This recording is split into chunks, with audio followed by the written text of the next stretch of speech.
आपने जीएसटी वाली खबर भी सुनी होगी और इसको लेकर भी प्रेस कॉन्फ्रेंस भी हो रही है। पहले सीधा प्रेस कॉन्फ्रेंस में चलते हैं, फिर बाद में कार्यक्रम को आगे बढ़ाते हैं। Then in that particular case, he will building is not completed, then only he has an option. Otherwise, if the building is completed and then the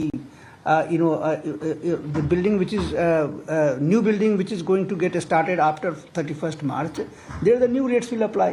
ये दोनों ऑप्शन चूज कर सकता है वो। एक प्रोजेक्ट के लिए क्या ये दोनों ऑप्शन चूज? हाँ, एक प्रोजेक्ट के लिए दोनों ऑप्शन कर सकता है building wise. So builder can have one option for one building, one option for other. That's correct. So the developers. But only thing is that it will not be for the new project. There is no option. Or new building, there is no option, right? Only for the income. So the developers will choose the new rates without the ITC. How much time will they get to reverse that? So that is what we will specify in the circulars. Sir, if those vendors who choose the new rate, does that mean the entire input credit that they have accumulated so far, will that lapse? No, that is what we will prescribe in the circulars which has been approved. There is a method. The system of calculation has been provided. कि what will be the proportion because in one building. ये GST council की जो बैठक हुई है चुनावी तारीख होने के बाद हुई है। इसमें कुछ रेगुलेशंस का ही मामला, कोई बड़ी अनाउंसमेंट तो हुई नहीं, लेकिन जो अनाउंसमेंट थी वो पहले के रूल्स एंड रेगुलेशंस को लागू करने की प्रक्रिया को लेकर है। जैसे कि पहले ये बात हुई थी जो अंडर कंस्ट्रक्शन घर होंगे जो भी बन रहे हैं उनके ऊपर जीएसटी की दर को घटा दिया जाए, ये 5% लेके आई जाएगी, 12 से 5। उसके रेगुलेशन की बात बोल रहे हैं कि बिल्डिंग का कंप्लीशन 31 मार्च से पहले नहीं होना चाहिए, 31 मार्च का अलग तरीके से इस पर कैलकुलेशन होगी। बहुत सारी चीज़ें हैं जो कि रूल्स एंड रेगुलेशंस के बीच में आती हैं। जैसे से और क्लैरिटी आएगी हम पूरा एक लिंक बना के आपके सामने रख देंगे आखिरकार जीएसटी काउंसिल इस पूरे मामले पर क्या कह रहा है। अब जरा 5 बड़ी बातों के साथ हम थोड़ा और आगे बढ़ रहे हैं, वो इस वजह से हमको जल्दी से बताना चाहता हूं क्योंकि 11,500 के लेवल को निफ्टी ने पार कर लिया। बैंक निफ्टी अब 200 अंकों के बढ़त दिखा रहा है और 11,500 के लेवल पार हो गए हैं। इन 5 बड़ी बातों में आपको वो सब कुछ दिखेगा। आज एक और चीज जो नोटिस करने वाली थी वो ये थी कि रुपए ने आज उतना साथ नहीं दिया, बल्कि 2 पैसे की कमजोरी के बाद फिर से मजबूत हुआ, फिर से बेहद कमज़ोर हुआ। अभी 18 पैसे की कमज़ोरी दिखा रहा है, लेकिन बाजार के पास अब रुपए को छोड़कर दूसरी चीज़ों पर ज़्यादा फोकस करने का समय हो गया है। तो ये हो सकता है कुछ एफएमसीजी कंपनीज में बाइंग आए। मैं इसका एग्जांपल इसलिए दे रहा हूँ क्योंकि जो शिफ्टिंग ऑफ हो रही है सेक्टर टू सेक्टर, चर्निंग हो रही है इंडेक्स के साथ। एक बार आपको आईटीसी देखना चाहिए। आईटीसी बाजार का बड़ा दिग्गज है, कई दिनों से बाजार में ठंडा पड़ा था, लेकिन आज 2% का मूव आईटीसी के शेयरों में हमको आता हुआ दिखा है।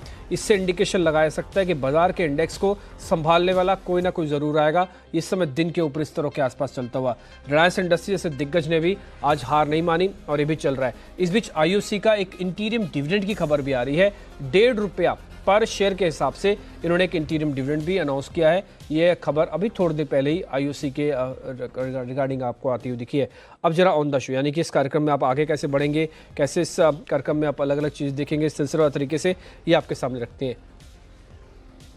अभी थोड़ी देर में कल के अहम ट्रिगर आपके सामने रखेंगे और उसके बाद खबरों वाले शेयर्स होंगे। साथ में 2:15 बजे के आसपास हम ये जानेंगे कि अनिल अंबानी को बड़े भाई का जो सहारा मिला है, ये बड़े भाई की कंपनीज तो खैर तो कोई असर नहीं आना वाले, बड़े जो छोटे भाई की कंपनी है इससे कितना फ़ायदा और उठाएंगी आने वाले दिनों में। या आज का एक दिन का 10% का मूव है या फिर ये प्रॉब्लम मोटे तौर पर सरक रही है, इस पर पूरी एक विश्लेषण होगा। 2:30 बजे के आसपास वीकली एक्सपायरी का एक महापोल भी है। उसी के साथ साथ हम आपको स्ट्रेटजी भी बता देंगे निफ्टी बैंक निफ्टी में क्या करना है। बीटी एसटीटी के सौदे जैसे मिलेंगे वैसे आपके सामने होंगे और साथ ही साथ सीपीएससी ईटीएफ ये 5वें चरण का निवेश खुला है। इसमें आम निवेशक भी कर पाएंगे 20 से 22 तारीख के बीच में। लेकिन उससे पहले सरकार की मंशा बहुत साफ है, सरकार को 10,000 करोड़ रुपए चाहिए। सरकारी कंपनीज में अपनी हिस्सेदारी को बेच रही है। एलएनटी का माइंडट्री में बड़ी दिलचस्पी है। दिलचस्पी इस तरह की है कि आज जब कॉन्फ्रेंस हो रही थी तो एलएनटी की मैनेजमेंट ने कहा माइंडट्री से हम दिल से प्यार करते हैं और उसको दिल से खरीदना चाहते हैं, इसलिए जो भाव आए हम वो देने के लिए भी तैयार हैं। हालांकि उन्होंने भाव कोट किए, वो था 980। वो कह रहे हैं ओपन ऑफर का हम ये भाव लेंगे। बैंक से बेनिफिट भी आपके सामने 3 बजे होगा। तो सिलसिला तरीके से हम आपके सामने सारे आंकड़े रखते हुए चलेंगे। अब जरा मानसी आपको बताने वाले ट्रिगर्स, मानसी बताएं ट्रिगर्स क्या है। जी बिल्कुल डिम्पी, आज और कल को लेकर काफी सारे इवेंट्स हैं। आज की इवेंट्स की अगर शुरुआत करें तो सीपीएसई ईटीएफ का 5वां चरण आज से खुला है। सरकार की 10,000 करोड़ जुटाने की योजना है इस पूरे इनफ्लो से, और 20 और 22 मार्च तक रिटेल निवेशकों के लिए पैसा लगाने का मौका इसमें है। इसके अलावा एनटीपीसी के 1:5 बोनस की एक्स डेट है आज। साथ ही एक पूंजी जुटाने को लेकर आईडीबीआई बैंक अपनी बैठक भी करने जा रहा है, तो इस बैठक पर भी हमारी नजर होगी। आज शाम को इकोनॉमिक इंडिकेटिव एक्शन होगा, वित्तीय घाटे के आंकड़े, करंट अकाउंट डेफिसिट के नंबर्स आते हुए हम देखेंगे, तो इन नंबर्स पर हमारी नजर होगी। और आज शाम 5 बजे ही जेट एयरवेज की दिक्कतों पर एविएशन सेक्रेटरी एक बैठक करने जा रहे हैं। एविएशन मिनिस्टर सुरेश प्रभु की डायरेक्शन पर ही ये बैठक हो रही है। खासतौर से जेट एयरवेज की स्थिति, कनेक्शन और cancellations, refund, safety issue, grounding of flights को लेकर तमाम मुद्दे हैं जिन पर चर्चा इस बैठक में हो सकती है। तो इस बैठक पर हमारा खास ध्यान होगा। कल की बात कर लेते हैं। कल 4 बैठक होने जा रही है। एक तो अदानी ट्रांसमिशन की बायबैक को लेकर एक बैठक होगी, वोडाफोन आइडिया की राइट्स इश्यू पर एक बैठक होने जा रही है, बाइंट्री की भी एक बैठक है जहां पर बायबैक को लेकर सोच विचार होगा, और साथ ही आरईसी लिमिटेड की पूंजी जुटाने को लेकर एक बैठक होने वाली है। तो ये तमाम बोर्ड मीटिंग्स पर हमारी नजर होगी। और साथ ही एम्बेसी ऑफिस पार्क के रीट्स आईपीओ का कल आखिरी दिन है, और साथ ही एमएसटीसी आईपीओ में पैसे लगाने का कल आखिरी दिन है। अब तक करीब 1.25 गुना ये आईपीओ भरा है, और प्राइस बैंड 120 से 128 रुपए प्रति शेयर की लगाई गई है। और अंत में बात करेंगे सीपीएसई ईटीएफ की नॉन एंकर इन्वेस्टर्स के लिए। कल ही के दिन सीपीएसई का ईटीएफ जो है वो कल खुलेगा। तो आज और कल को लेकर ये तमाम इवेंट्स। ठीक है, ये कुछ एक अहम ट्रिगर्स हैं। इस बीच 45 अंकों की बढ़त के साथ 11,500 हो गया निफ्टी। वैसे तो मैं मेहमानों का स्वागत हम ऐसे करते हैं कि जी बिजनेस में आपका स्वागत है, आप आए हैं हमारे लिए, बहुत बहुत शुक्रिया। लेकिन बंसल जी, कुणाल जी का आज विशेष स्वागत होगा बिगुल के साथ, चार्ट कॉर्नर के साथ ही आज उनका स्वागत करने वाले हैं।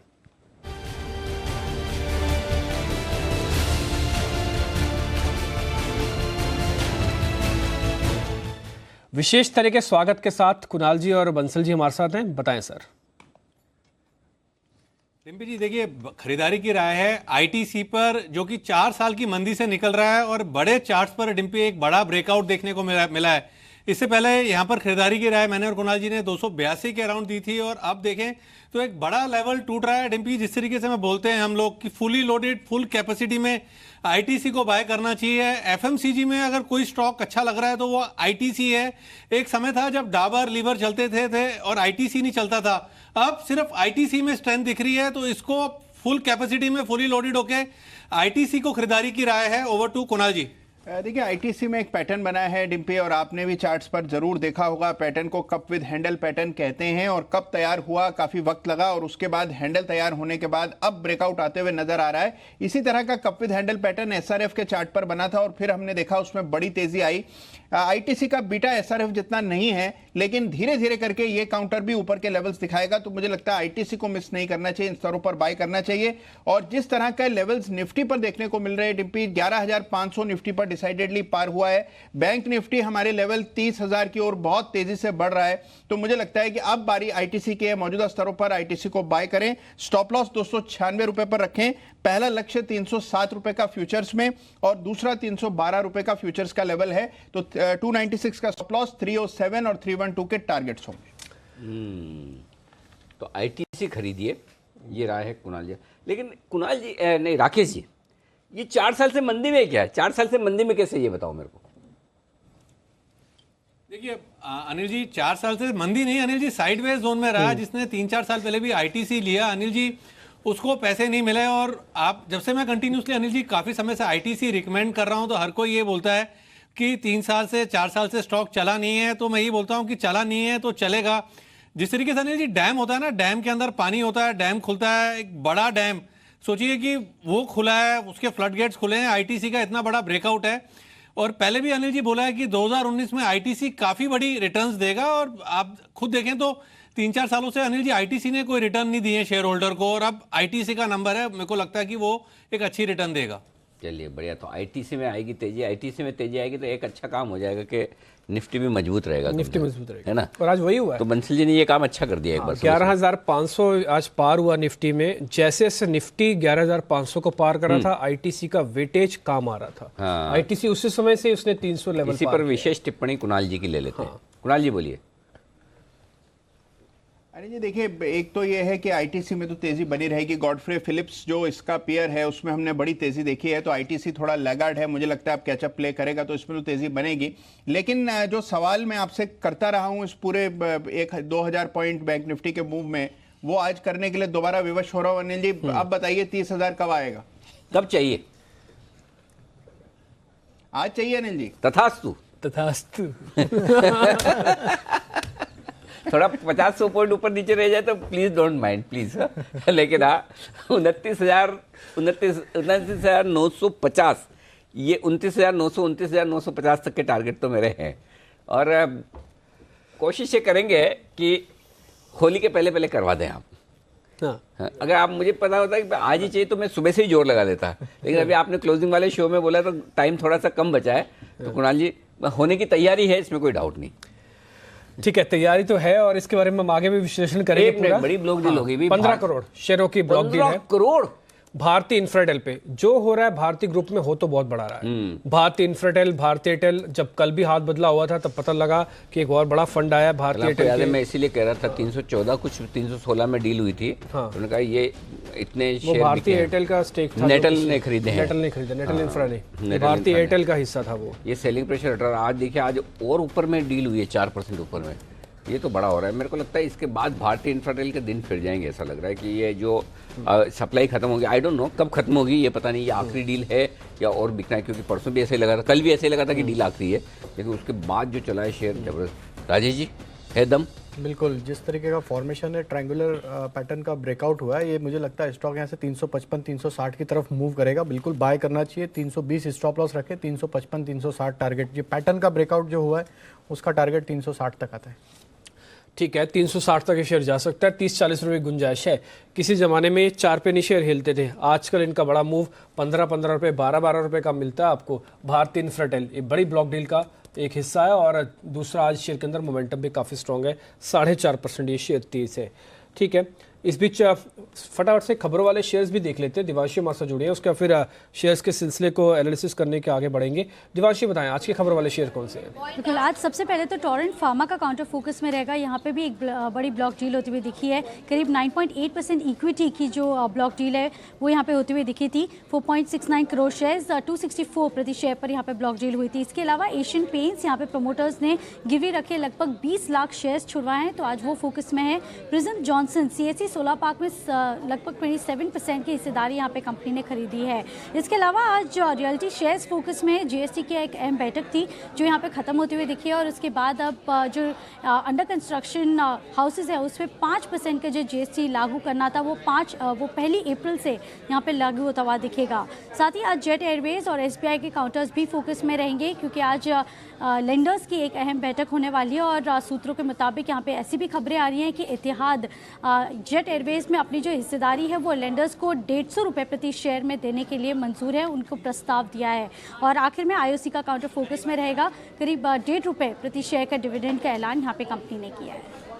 ठीक है, ये कुछ एक अहम खबरें हैं, तो आपको जो दिवांशी बता रही थी अलग अलग स्टॉक्स पे इसका रिएक्शन भी देखने को मिल रहा है। खैर इस बीच एक और बिगुल BTSTT का, क्योंकि राजेश जी हो रहे तैयार।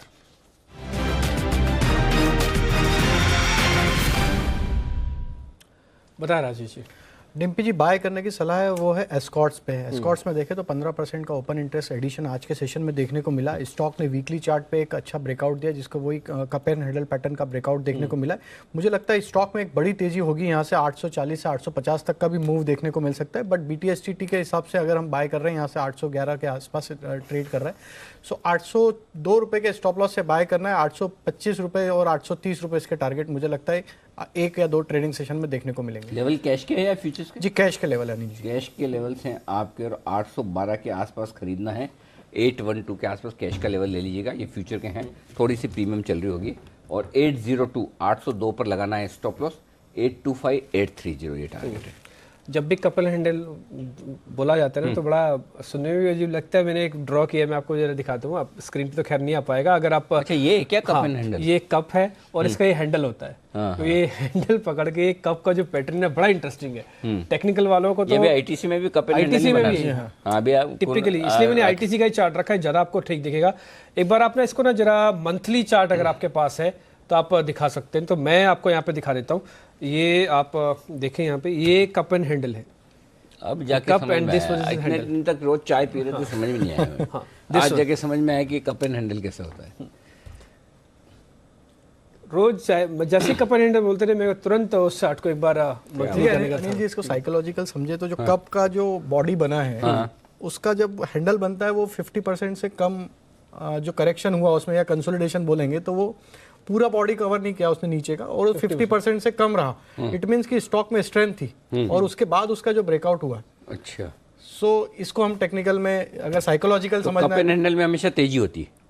हाँ, ये पैटर्न जो होते हैं इसमें टाइम लगता है, ये मोमेंटम ट्रेड्स नहीं होते हैं, इनको कुछ टाइम लगा, ऑलमोस्ट समझे कि 25 से 30 मतलब दिन। बंसल जी आईटीसी में टाइम लगाएंगे, आपके कहने का मतलब ये है। मतलब पैटर्न बनने में टाइम लगा, उसका ब्रेकआउट हुआ तो लेकिन स्टॉक जब ये में पैटर्न मोमेंटम बनता है ना सर, तो उसके सारी प्यास बुझा देता है। अच्छा। ये कप के अंदर जो आएगा वो आपकी प्यास बुझा देगा। ये आपको डिसाइड करना है, टी डालना है, कॉफी डालना है, या फिर कुछ नॉन कॉफी टाइप चीजें भी डालनी है। ओके, चाय ठीक है, मसाला चाय। हाँ, मसाला चाय भी चल जाएगी। जो मेरी फेवरेट है अदरक वाली।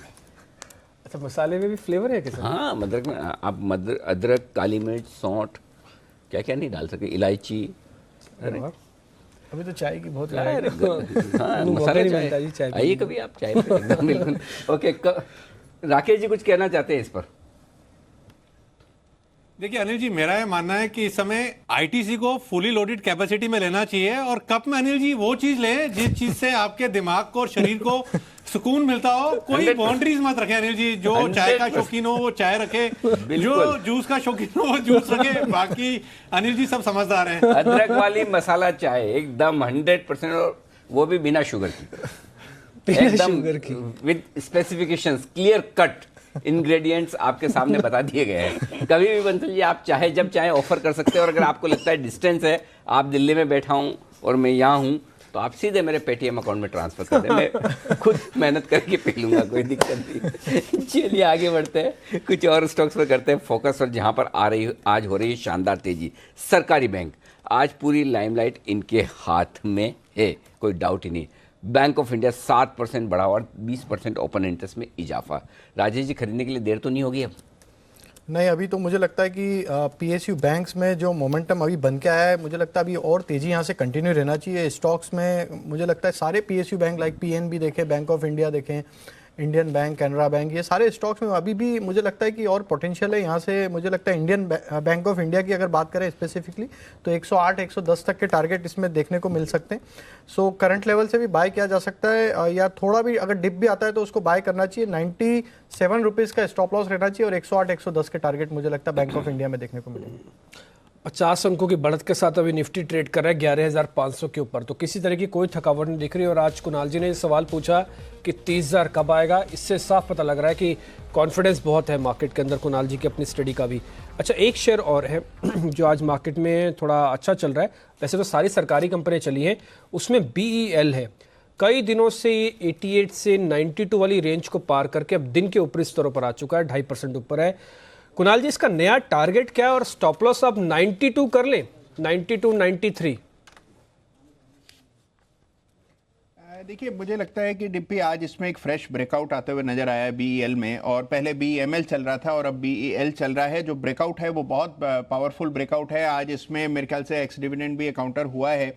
जो बड़ा रेजिस्टेंस चार्ट पे नजर आता है वो 98 रुपये 50 पैसे पर नजर आता है। 98.50 पर पहला टारगेट होना चाहिए। 98.50 पार हुआ तो फिर मुझे लगता है 105 तक के लिए रास्ता साफ हो जाएगा, लेकिन 98.50 एक अड़चन होगी ऊपर जाते समय। स्टॉप लॉस 95 रुपये पर रखना ही काफी रहेगा, तो मुझे लगता है 95 पर स्टॉप लॉस रखें, 98 हाफ का टारगेट होना चाहिए। ठीक है, 98 हाफ का एक स्टॉप लॉस, यानी कि अभी 2-2.5 रुपये की गुंजाइश है। अगर कोई आना चाहे तो इस बार शेयर को देख सकता है, लेकिन जिनके पास पुरानी खरीद है उनका कंफर्ट थोड़ा ज़्यादा होगा, उनके लिए थोड़ा ज़्यादा बेहतर हो सकता है। खैर, इस बीच आज सुबह हमने ADAG स्टॉक्स को लेकर एक एडिटर स्टेक आपके सामने रखा था कि जो मुकेश अंबानी ने हेल्प की है उसमें दो चीज़ें हैं। पहला, पैसे तो आ गए, बट जो डील थी ADAG के बीच में, रिलायंस इंडस्ट्रीज के बीच में, वो खत्म हो गई। तो ये दोनों अलग अलग मामले थे, लेकिन जो पैसा मिला उसका फौरी तौर पर फायदा आज ADAG के शेयरों को मिल रहा है। आरकॉम के साथ साथ और भी कई ऐसे शेयर्स हैं जो आज चल रहे हैं। पूरा मामला क्या है, कैसे हुई इस डील साइन, तो एक बार पहले रिसर्च एनालिस्ट संदीप ग्रोवर से जान लेते हैं, फिर इन शेयरों के बारे में भी चर्चा करते हैं। देखिए, मेन वजह तो यही है कि आरकॉम ने जो भुगतान कर दिया एरिक्सन को 462 करोड़ रुपए का, उस वजह से एक जो राहत है उस पूरे ग्रुप के स्टॉक्स में देखने को मिल रही है। माना ये जा रहा था कि आज की जो डेडलाइन है अगर वो पूरी नहीं होती है, अगर ये पेमेंट नहीं कर पाते हैं तो फिर अनिल अंबानी को 3 महीने की जेल भी हो सकती है। तो अब अनिल अंबानी का जो जेल जाना है वो टल गया है और इसी को एक रिस्पाइट के तौर पर ये जो ज़्यादातर एडीजी स्टॉक्स हैं वो देख रहे हैं। इनफैक्ट अगर आप देखें, अगर ऐसी सिचुएशन बन जाती कि अनिल अंबानी को जेल जाना पड़ता तो फिर इन शेयरों की जो चाल है, इन शेयरों की जो दिक्कतें हैं वो और भी बढ़ सकती थी। वैसे भी अगर आप देखें साल 2019 की जहाँ तक बात है तो इन शेयरों में नेगेटिव रिटर्न दिए हैं। 7 स्टॉक्स लिस्टेड हैं इस ग्रुप के और अगर आप इसमें से रिलायंस निप्पॉन को निकाल दीजिए तो बाकी सभी 6 स्टॉक्स ने 70% तक के नेगेटिव रिटर्न इस साल में ही दिए हैं, जिसमें सबसे ज़्यादा अगर आप देखें तो आरकॉम ही गिरता हुआ दिखा है। 69% की गिरावट स्टॉक में देखने को मिली है। रिलायंस पावर में 60%, रिलायंस इंफ्रा में 56% और इस ग्रुप की जो सबसे मजबूत कंपनी समझी जाती है रिलायंस कैपिटल, वो भी इस साल करीब 18% के आसपास के नेगेटिव रिटर्न डिलीवर कर चुकी हैं। तो एक रिस्पाइट है, छोटी अवधि के लिए से एक ट्रेडिंग बाउंस देखने को मिल रहा है क्योंकि पैसे का भुगतान हो गया है और उनके जो प्रमोटर हैं वो अब जेल नहीं जाएंगे, तो उसकी जो राहत है वो इन स्टॉक्स पे प्ले आउट होती हुई दिख रही है। ठीक है। तो जो फौरी तौर पर हेल्प मिली है उसका फ़ायदा स्टॉक्स के अंदर भी देखने को मिल रहा है। एक बार जरा रिलायंस इंफ्रा देखिए राजेश जी, आप ये कितना ठीक लग रहा है आपको? देखिए डिम्पी जी, ओवरऑल देखें तो स्ट्रक्चर तो वीक ही है। ये न्यूज़ के चलते ज़रूर इसमें बाउंस बैक एक्शन जो देखने को मिली आज के सेशन में अराउंड 3% के आसपास, बट फिर भी मुझे नहीं लगता कि ये बहुत ज़्यादा सफिशिएंट बाउंस है। जब तक ये स्टॉक 155-160 की रेंज क्रॉस नहीं करेगा, ये जो भी बाउंस आएगा उसमें वापस सप्लाई प्रेशर तो बना ही रहेगा। सो अभी ये जो बाउंस एक्शन है, मुझे लगता है अगर किसी के पास नीचे में लिया हुआ और न्यूज़ के चलते या किसी ने इस न्यूज़ को प्ले करने के लिए अगर बाय किया हुआ है तो उसको यहाँ से स्टॉप लॉस 136 का रख लेना चाहिए। स्ट्रिक्ट स्टॉप लॉस फॉलो करना चाहिए इस स्टॉक में और ऊपर में 144, 146 ये रेंज है जहाँ पे वापस प्रॉफिट बुक करना चाहिए। ठीक है। तो रिलायंस इंफ्रा आज हमने स्टॉक ऑफ द डे में भी दिया था। रिलायंस फ्यूचर इंफ्रा का फ्यूचर खरीदने के लिए 140 का टारगेट दिया था और जब बहुत गैप से 142-43 खुला तो हमने बोला कि अब मत खरीदिए, छोड़ दीजिए। अगर फिर भी आपने लिया हुआ है तो अब मेरे ख्याल से प्रॉफिट बुक करके निकल जाना चाहिए। ऐसी ही प्रॉफिट बुकिंग करने के लिए मैं एक और स्टॉक में लेना चाहता हूँ जो है यूनियन बैंक। सुबह यूनियन बैंक हमने 86 रुपये 25 पैसे के आसपास फ्यूचर रिकमेंड किया था डिम्पी, करेक्ट, आज के 2000 में, और 83 रुपये 50 पैसे का स्टॉप लॉस बताया था और टारगेट 91 के आसपास के रखे थे। यूनियन बैंक में अभी 88.5 का लेवल चल रहा है और ऊपर में 89, 85 लगभग 90 रुपये तक पहुंचा है ये। तो चाहे तो प्रॉफिट बुक कर लिया या कोई ट्रेलिंग स्टॉप लॉस एक बार ले लिया जाए क्या? अगर किसी की पोजीशन है तो जरा कुणाल जी देखिए इसके चार्ट्स और बताइए। यूनियन बैंक 91 का लक्ष्य शायद आपने दिया था या किसने दिया, मुझे याद नहीं आ रहा अभी, लेकिन ये बताइए अभी क्या करना है इसमें? अनिल जी देखिए, मेरी राय में अभी भी बने रहना चाहिए। इनफैक्ट जितने भी सरकारी बैंक्स हैं सब में फ्रेश ब्रेकआउट आ रहा है और आपने तो आज सवेरे ही पीएनबी को भी आइडेंटिफाई किया था और यूनियन बैंक को भी, और मुझे लगता है कि जिस तरह का ब्रेकआउट इन स्टॉक्स में आ रहा है और ऊपर के लेवल्स देखने को मिलेंगे।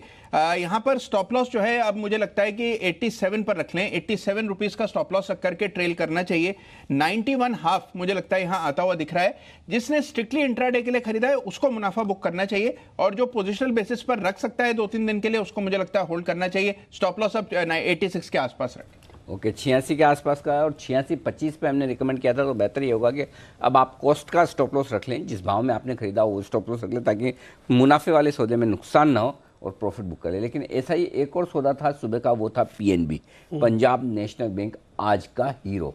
88.50, 89.75 और डिम्पी इसमें सबसे बढ़िया बात क्या है? आपने पूछा था प्री ओपनिंग सेशन में कि ये ज़्यादा ऊपर नहीं खुल रहा है, अब क्या करें? तो हमने कहा था कि नहीं अभी भी खरीद लो। हाँ सही बात है ना? बात हुई थी। ये ज़्यादा नहीं खुल रहा, अच्छी बात है। बहुत कम ऐसा होता है कि आज का हीरो या stock of the day gap से ना खुले। 1 रुपया ही था बस गैप के हाँ, साथ। तो आज पूरा मौका मिला है, तो जिनको खरीदारी का मौका मिला है, मेरे टारगेट तो हासिल हो चुके हैं। कुणाल जी की राय भी ले लें और कुणाल जी को पूछ लें कि भाई क्या है। कुणाल जी से राय तो लेंगे, लेकिन ठीक उससे पहले जो सुबह सुबह क्या बात हुई थी एक बार पहले वो देखते हैं, फिर सीधा कुणाल जी के पास चलते हैं, पूछते हैं अब क्या करना चाहिए। पीएनबी इसका फ्यूचर खरीदने की राय है क्योंकि यूके की जो ब्रिटेन की एक कोर्ट है उन्होंने इनके खिलाफ अरेस्ट वारंट जारी किया है। संभावनाएं बढ़ती हुई दिख रही है और काफ़ी लोग चुनाव से जोड़ते भी हैं कि चुनाव के पहले उन्हें लाया जाएगा तो थोड़ा एक सेंटिमेंटल इफेक्ट होगा। 86 रुपये के स्टॉप लॉस के साथ पीएनबी के फ्यूचर्स को खरीदा जा सकता है। 975 यानी 89 रुपये 75 पैसे दूसरा टारगेट है और 88.5 88.5 ये पहला टारगेट है। पीएनबी का फ्यूचर खरीदा जा सकता है।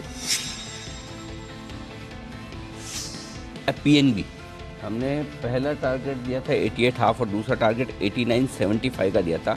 89.75 तो नहीं हुआ डीपीजी, लेकिन 89.60 जरूर हो गया। पीएनबी फ्यूचर्स में टारगेट हिट हुआ, लेकिन अब अपनी कॉस्ट का स्टॉप लॉस रख लीजिए, क्योंकि अगर मोमेंटम है सरकारी बैंकों में तो आपको दिख रहा है। अगर आपके 2000 बन गए हैं और आप एंजॉय करना चाहते हैं लाइफ, तो कर सकते हैं हम।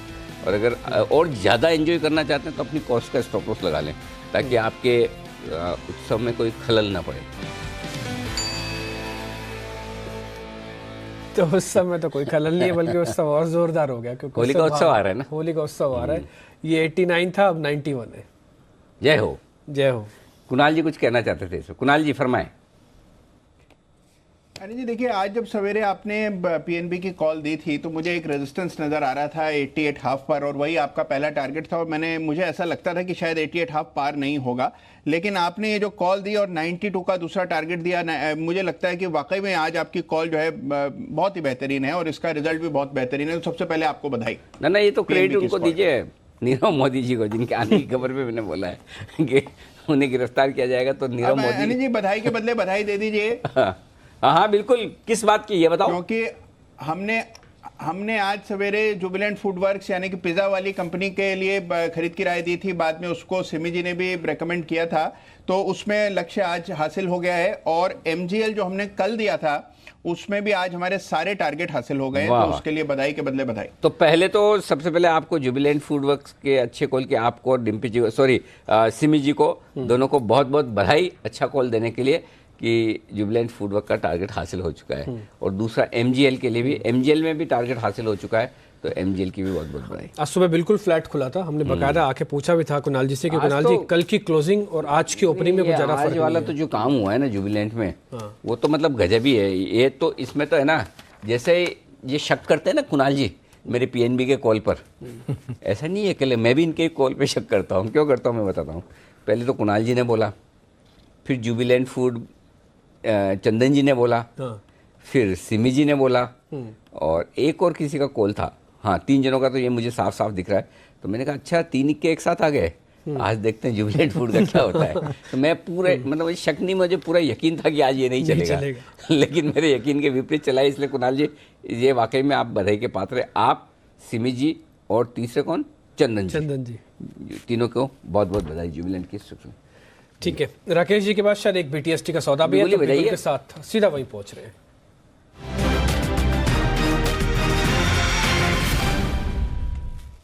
बताएं सर। देखिए डिम्पी जी, बीटीएसटी थोड़ी देर में, अभी अनिल जी जिस तरीके से शक की बात कर रहे थे, तो अनिल जी मैं हाईलाइट करना चाहता हूं, आप एक स्टॉक है अनिल जी जिसमें आप काफी समय से बुलिश थे और स्टॉक वहां से लगभग 20% से ऊपर बढ़ चुका है। और जब से अनिल जी जब आप बुलिश हुए, मेरे को थोड़ा शक था, शक नहीं पूरा शक था। अब वो अनिल जी स्टॉक जो है ना एक मल्टी ईयर ब्रेकआउट दे रहा है, तो वहां पर भी अनिल जी कॉल आ सकता है। तो मार्केट में तो अनिल जी शक करना एक दूसरे के ऊपर हम लोगों का काम है। ऐसा अभी अनिल जी बीटीएसटी नहीं है, बिगुल को थोड़ी देर साइड में रखिए। हाँ बिल्कुल, बिगुल हमारा वैसे तो अमोघ अस्त्र है, लेकिन आपके लिए स्पेशल रियायत है। बाकी तो निकला हुआ वापस कभी आता नहीं है, लेकिन है ना, उसका है एक तरीका। सिद्धार्थ सदानी है हमारे साथ, ये बिगुल उनकी तरफ डाइवर्ट कर देते हैं, क्योंकि जब भी वो बोलते हैं, हालांकि वो देते तो इन्वेस्टमेंट की कॉल है, लेकिन वो ताबड़तोड़ तरीके से ट्रेडर्स के लिए बन जाते हैं। लेकिन उसमें एक आज 1794 का जो टारगेट है उनका एलएनटी का, क्या उस टारगेट को कुछ हिलाने के, झकझोरने की, फिर से रिवाइज करने की जरूरत है क्या?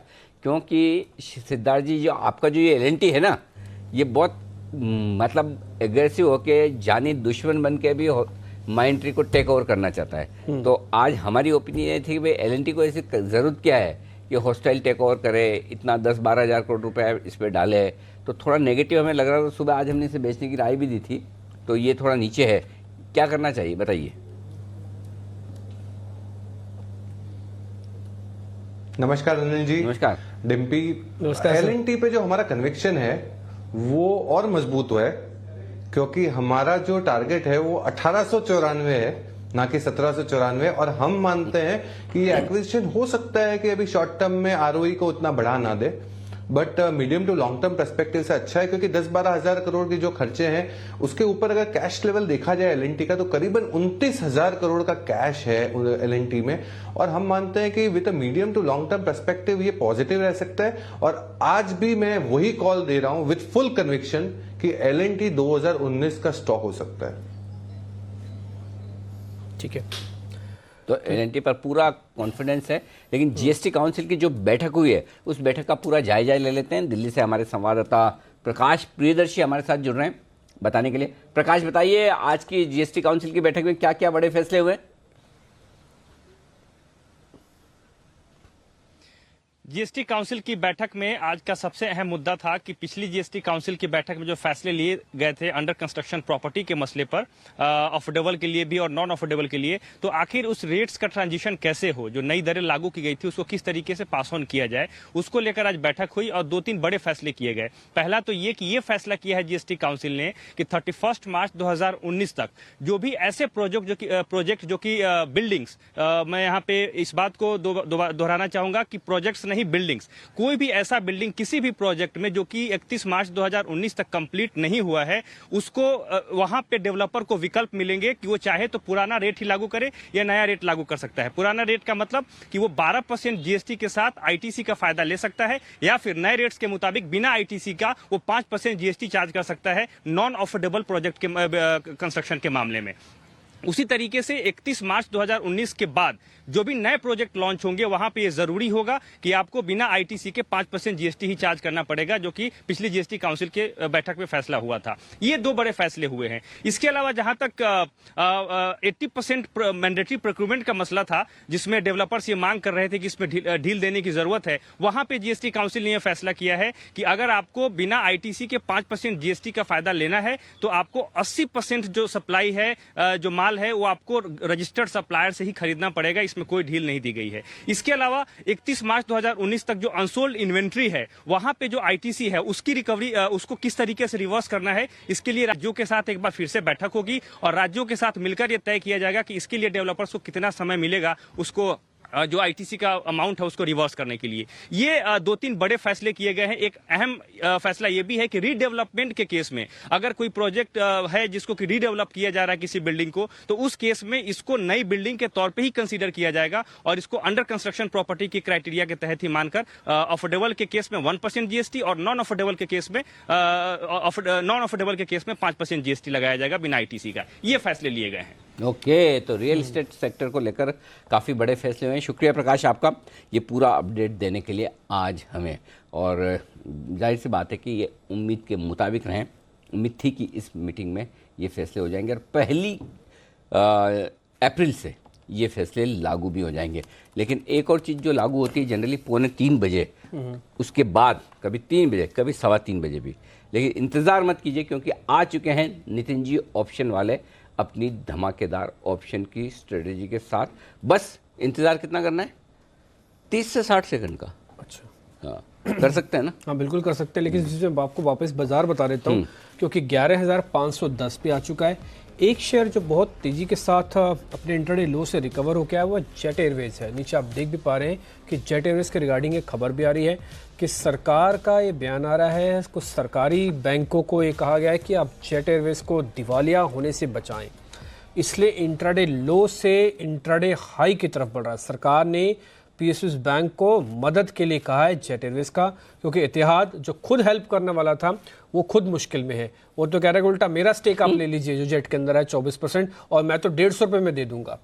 तो 150 रुपये का स्टेक उसका, हालांकि एनसीएलटी में जाएगा तो बैंकों के हक में कुछ खास आने वाला नहीं है क्योंकि कम से कम 50% का हेयर कट उनके पास जाने वाला होगा, जो आज के भाव से देखेंगे तो 100-125 रुपये भी नहीं मिलेगा। इसलिए सरकार का ये ऑपरेशन हो सकता है काम आ जाए जेट एयरवेज के अंदर, और अगर मैनेजमेंट साथ दे दे तो शायद रिकवरी भी आ सकती है। इसलिए जो रिकवरी आप देख पा रहे हैं ये सरकार के उस भरोसे की है जो सरकारी बैंकों के जरिए जेट एयरवेज को हेल्प करने की बात बोल रहे हैं। एक और शेयर रिलायंस इंडस्ट्रीज, ये भी दिन के ऊपरी स्तरों पर है। अगर आज रुपया थोड़ा बहुत आपको परेशान कर रहा है तो रिलायंस इंडस्ट्रीज बाजार के हक में आके खड़ा है। 1.5% ये शेयर भी आके मजबूत है। और बंसल जी का जो कॉन्फिडेंस है आईटीसी पे, ये भी दर्शा रहा है कि ये इंडेक्स को नीचे नहीं जाने देगा और अभी भी हम 11,500 के ऊपर ही कर रहे हैं ट्रेड। नितिन जी इस बीच हमारे साथ जुड़ रहे हैं, कर रहे हैं उनका स्वागत।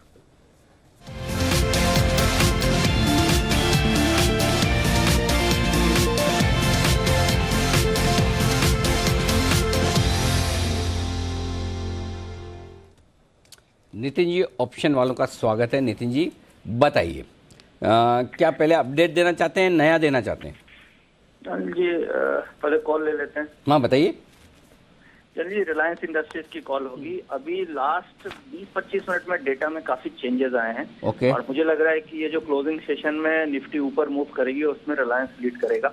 तो रिलायंस की 1380 की कॉल ऑप्शन लेंगे जो आपको 21 रुपए में मिल रही है सामने सामने। ये कॉल ऑप्शन खरीदनी चाहिए। 35 रुपए का टारगेट होगा और 10 रुपए का स्टॉप लॉस होगा। सिंपल, बस सिंपल अनिल जी, 1380 की कॉल ऑप्शन लेनी है। कल भी ऐसा ही देखा गया था कि लास्ट के आधे घंटे में जो मूव आई थी वो रिलायंस से मूव आई थी और डेटा रिलायंस का सुबह से स्ट्रांग बनता आ रहा था। आज क्या हुआ, रिलायंस का डेटा 1 घंटे में बहुत स्ट्रांग हुआ है और अभी निफ्टी में उतनी बड़ी मूव आई नहीं है, यानी कि यहाँ से शॉर्ट कवरिंग निफ्टी लेगी और उसमें रिलायंस का आपको एक अच्छा एक तरफा कंट्रीब्यूशन दिखेगा। तो मुझे लगता है रिलायंस में फ्यूचर भी ट्रेड कर सकते हैं। 6-7 रुपए का स्टॉप लॉस होगा। अगर आप अभी से 3:30 बजे के लिए कोई ट्रेड ढूंढ रहे हैं और एग्रेसिव ट्रेडर हैं तो 6-7 रुपए का स्टॉप लॉस रखिए और 15 रुपए का टारगेट के साथ रिलायंस को बाई कीजिए, या फिर रिलायंस की कॉल ऑप्शन 1380 की लीजिए जो आप कल तक कैरी कर सकते हैं। ओहो, आप तो कमाल ही कर रहे हैं नितिन जी। अगले 1 घंटे में 15 रुपये रिलायंस बढ़ सकता है। 1375 वाला 1390 के आसपास जा सकता है। 6-7 रुपये नीचे स्टॉप लॉस लगाकर तेजी कर लीजिए। वंडरफुल। तो रिलायंस में होगी तेजी, चाहिए तो आप ये खरीद लीजिए, इसको क्या कहते हैं आप, सीधा फ्यूचर्स, या फिर ऑप्शन लेना है तो आप 1380 का कॉल ऑप्शन 21-22 रुपये के आसपास खरीद लीजिए 35 के टारगेट के लिए। नितिन जी, बाकी आपके जो कॉल्स हैं ओपन वो अभी देंगे या बाद में, उस पर अपडेट? जी, अब अनिल जी एक अपडेट दे देता हूँ। ओरिएंटल बैंक की कॉल ऑप्शन ओपन है 105 स्ट्राइक की। कौन सी? ओबीसी। करीब मुझे 8000 का प्रॉफिट चल रहा है, बट डेटा भी स्ट्रांग बना हुआ है तो इसको अभी हम कैरी फॉरवर्ड करेंगे। मुझे लग रहा है कि जो पीएसयू बैंक है उसमें कल भी पॉजिटिव ओपनिंग मिलनी चाहिए। तो टारगेट हमने इसका 6 रुपए का रखा है और अगर टारगेट लगता है तो हम 21-22 हजार का प्रॉफिट पर लॉट आएगा।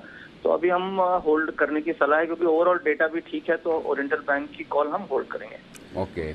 इसके अलावा तो और कोई ऑप्शन की स्ट्रेटेजी आपकी निफ्टी वगैरह की बाकी है कोई?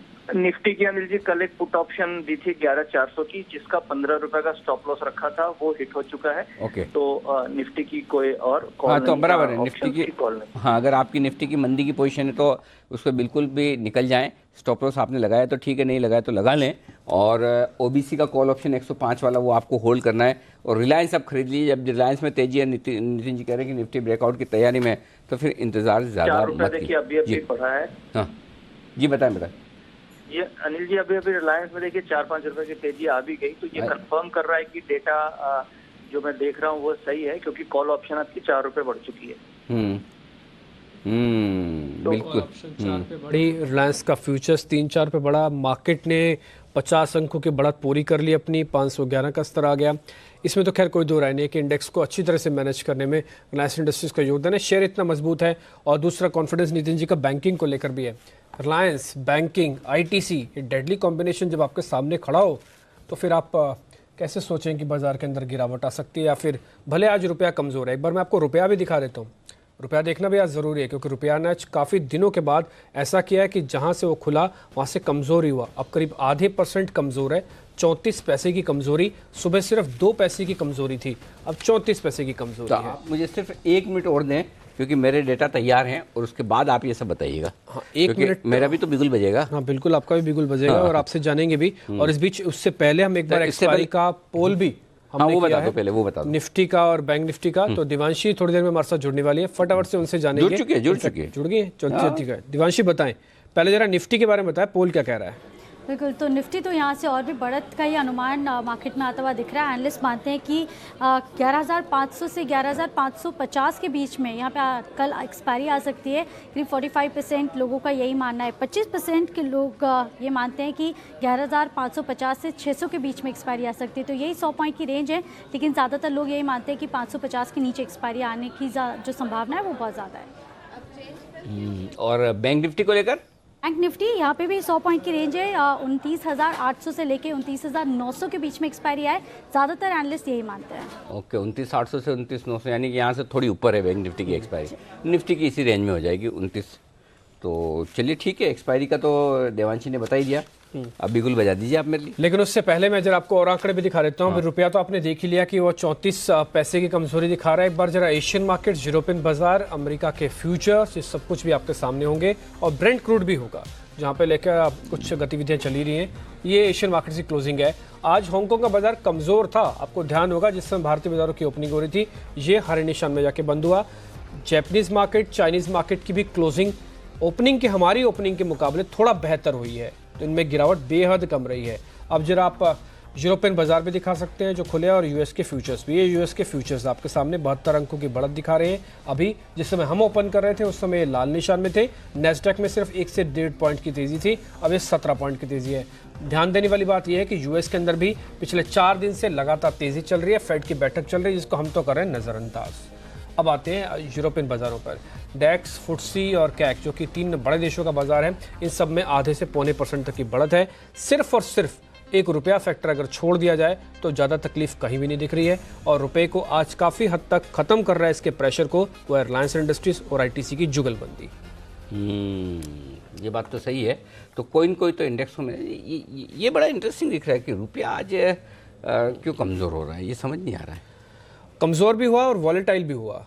आज ये 25 पैसे तक मजबूत भी हुआ था और उसके बाद अब 33 पैसे की कमजोरी है। तो स्विंग करीब आप देखें तो ये ₹1.25 का बन रहा है, जो कि रेयर मिलता है आपको रुपए के अंदर। जाहिर सी बात है कि रुपए में इस तरह की चाल कम ही देखने को मिलती है, लेकिन दिख रही है। और सबसे बड़ी बात ये डिम्पी कि उसके बावजूद बाजार मजबूत होता हुआ दिख रहा है। करेक्ट। तो जब बाजार मजबूत हो रहा है तो फिर मजबूती के साथ रहते हैं। तो पहले निफ्टी या बैंक निफ्टी? पहले निफ्टी। ओके, तो पहले एक बार बिगुल बजाते फिर निफ्टी के बारे में। बिगुल तो पहले ही बजा देना था, ये सब बताने के पहले ही। नहीं सर, एक बार पहले बता देते हैं। अच्छा, बिगुल बजते तो सिलसिलेवार तरीके से आगे बढ़ रहे हैं।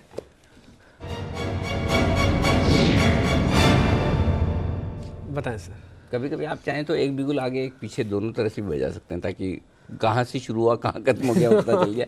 लेकिन हाँ, आइए निफ्टी ब्रेकआउट की तैयारी में। अच्छा, ब्रेकआउट होगा 11,530 के ऊपर।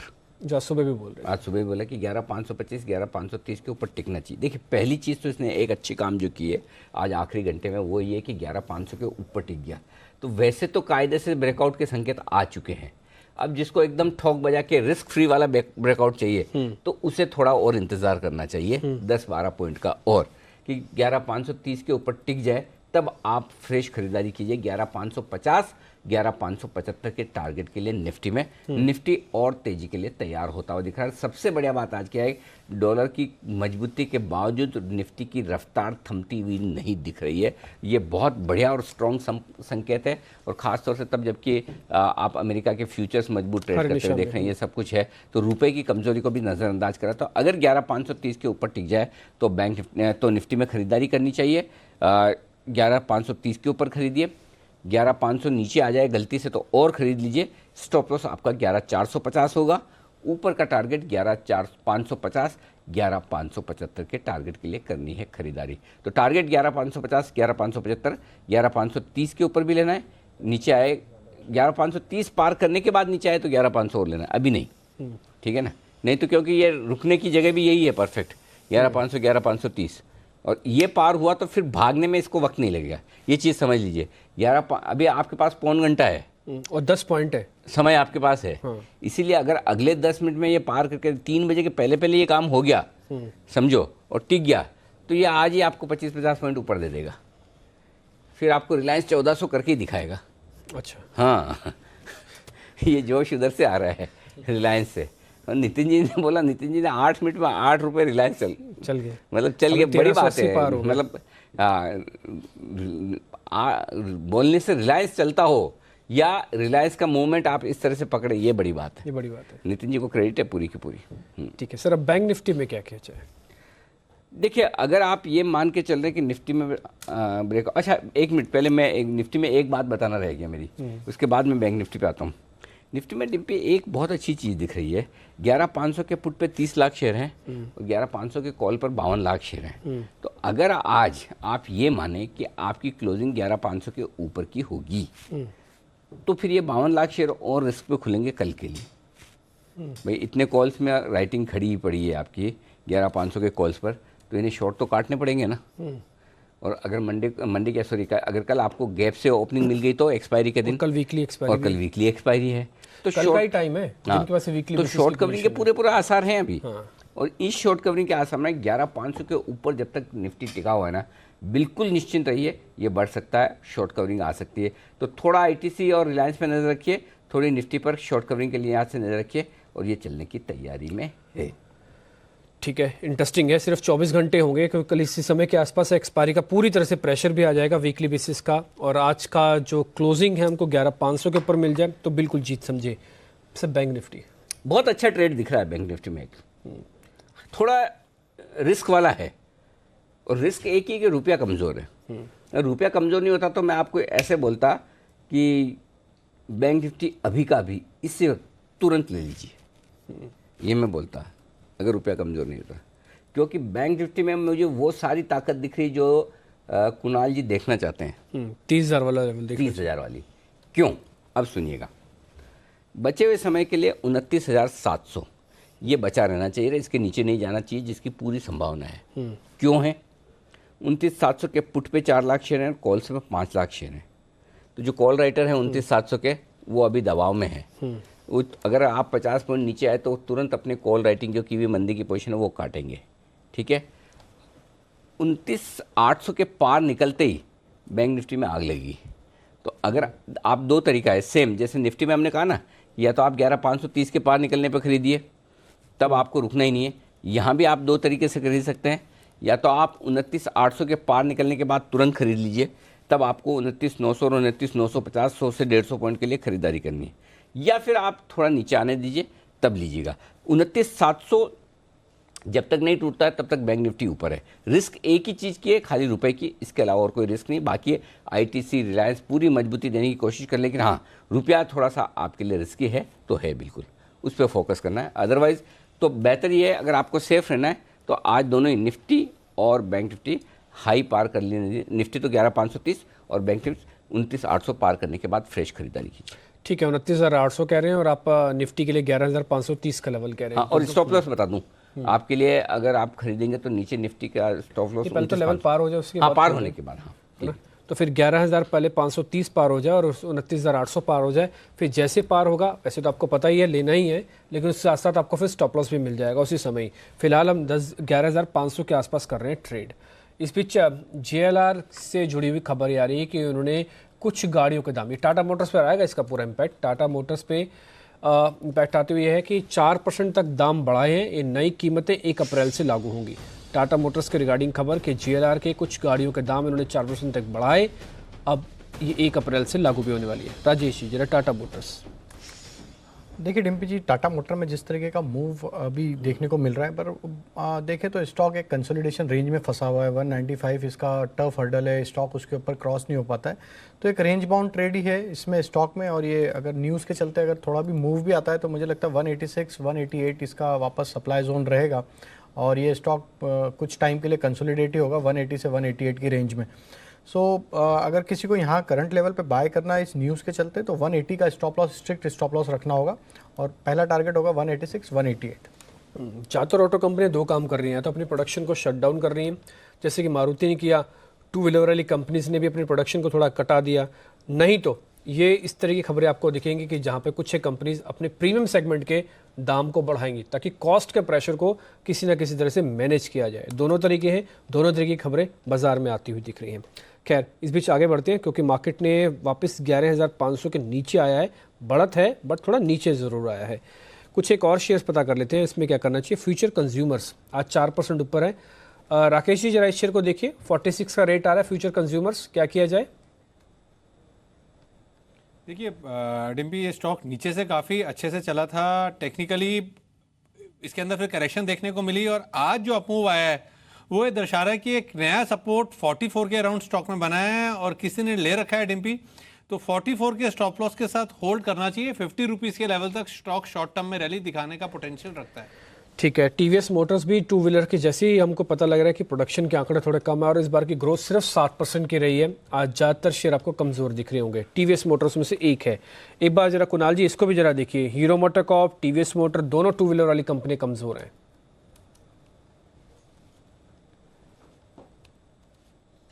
देखिए स्ट्रक्चर भी कमज़ोर है डिम्पी, इसमें एक उछाल आया था। मुझे याद है कुछ समय पहले आपने एक बार सवाल किया था और मैंने कहा था कि 510 यदि इसने पार किया तभी इसमें तेज़ी बनेगी। इसने 510 पार नहीं किया और वहाँ से इसमें गिरावट बनती दिख रही है। मुझे लगता है कि 460 रुपये पर सपोर्ट है और अगर ये सपोर्ट भी टूट गया तो फिर इसमें आपको 430 तक का एक बेरिश मोमेंटम देखने को मिल सकता है। मेरी राय में खरीदारी की जल्दबाजी नहीं करनी चाहिए, वेट एंड वॉच करें और उन स्टॉक्स में निवेश करें जो कि बाजार को आउट परफॉर्म कर रहे हैं। टीवीएस मोटर फिलहाल इंडेक्स को अंडर परफॉर्म कर रहा है। ठीक है, इस बीच जो जेएलआर वाली खबर हम बता रहे थे कि काफ़ी सारे लोगों को ये शायद कन्फ्यूजन भी हो रही है कि ये चाइना में 4% दाम बढ़ा रहे हैं, यूरोप में बढ़ा रहे हैं या फिर भारत में। ये भारत की जो सेगमेंट है, इनकी गाड़ियाँ बिकती हैं जेएलआर की, जैगुआर लैंड रोवर, वो उसके दाम जो बढ़ाए हैं वो भारत के अंदर है, जो 4% तक दाम बढ़ाए जा रहे हैं। टाटा मोटर्स पे ऑलरेडी आपको राजेश जी राय दे ही चुके हैं। ठीक है, आगे बढ़ते हैं। कुछ एक और कंपनीज जिनमें अच्छा मूव रहा है, उसमें एक आइशर मोटर भी है, ये भी 2% नीचे है। राजेश जी कितना कमज़ोर है? देखिए इसमें भी ऑटोमोबाइल सेक्टर के इनलाइन नहीं मूव देखने को मिला। स्टॉक में जिस तरीके का डिस्ट्रीब्यूशन देखने को मिला पिछले कुछ दिनों में, मुझे लगता है स्टॉक में और वीकनेस देखने को मिलेगी और ये स्टॉक मुझे लगता है यहाँ से 21,200 तक भी स्लाइड हो सकता है। सो करंट लेवल पे भी बाय तो नहीं करना चाहिए। अगर किसी को शॉर्ट करना है तो यहाँ से जो स्टॉप लॉस होगा, फ्यूचर का स्टॉप लॉस अगर अडॉप्ट करेंगे तो 21,950 का स्टॉप लॉस रखें। और मुझे लगता है ये अगले 2-3 दिन में मुझे लगता है कि और सेलिंग प्रेशर इसमें एक्सटेंड होना चाहिए और ये 21,200 तक भी स्लाइड हो सकता है। ओके, 21,200 तक आ सकता है। आज 450 रुपये गिरा है तो कमज़ोर तो हो रहे हैं स्टॉक। कुछ स्टॉक्स आज खास ऑटो में, टू व्हीलर में हीरो, बजाज, टीवीएस सारी में। रिलायंस कैपिटल एक और शेयर जो मजबूत है, 5% बैन में है ना, ये तो बैन में 4.5% ओपन इंटरेस्ट घटा है साथ में। क्या करना चाहिए जिनकी तेजी की पोजीशन है? क्या राजेश जी बुक कर लेंगे, रुके अभी? देखिए बेल आउट की न्यूज़ के चलते ये स्टॉक ऊपर आया है, सो न्यूज़ का इम्पैक्ट है और मुझे लगता है बुक कर लेना चाहिए अगर किसी के पास पोजीशन है तो। ओके, सिद्धार्थ जी सीमेंट शेयरों में थोड़ी खरीदारी हो रही है, आपको कुछ लेना है? सीमेंट में कुछ पसंद है?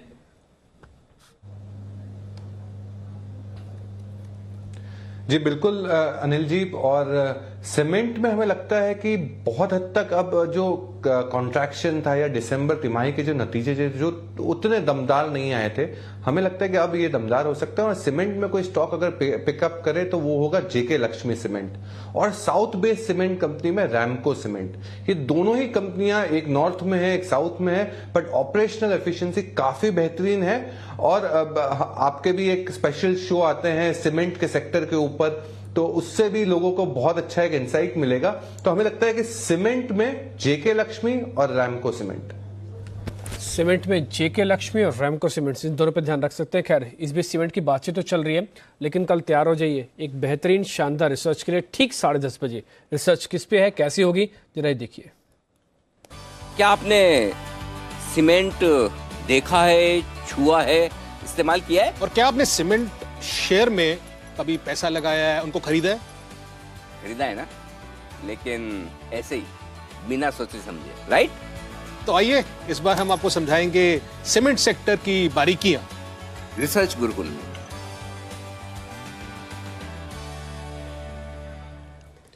ये बिल्कुल सही नाम रखा है रिसर्च गुरुकुल को, जैसे ही गुरुकुल की याद आती है ना तो आपको शरारतें, वो आपको नटखटपन, वो सब चीजें आपको याद आती है। वो पाठशाला में, पाठशाला गुरुकुल सर एक सिनोनिम्स ही है ना, एक ही नाम है। जैसे प्रूफ है आपके पास? हाँ है ना, आपको मैं दिखाता हूँ, अभी रुको जरा प्रूफ दिखाओ गुरुकुल और पाठशालाओं में क्या होता है। प्रोमो रिकॉर्ड करना, आओ अंकल। 3, 2, 1,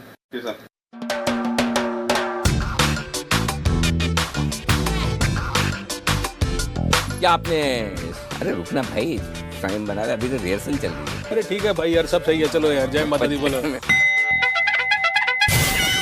मैं सर के चांद पे ना इसी चला दे यार भाई, पानी उतर आया है।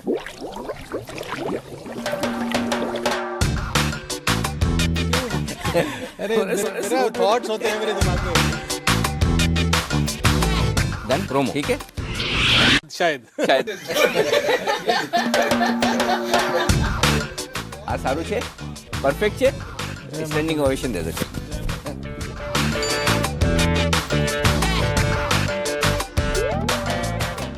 तो ये होता है गुरुकुल में।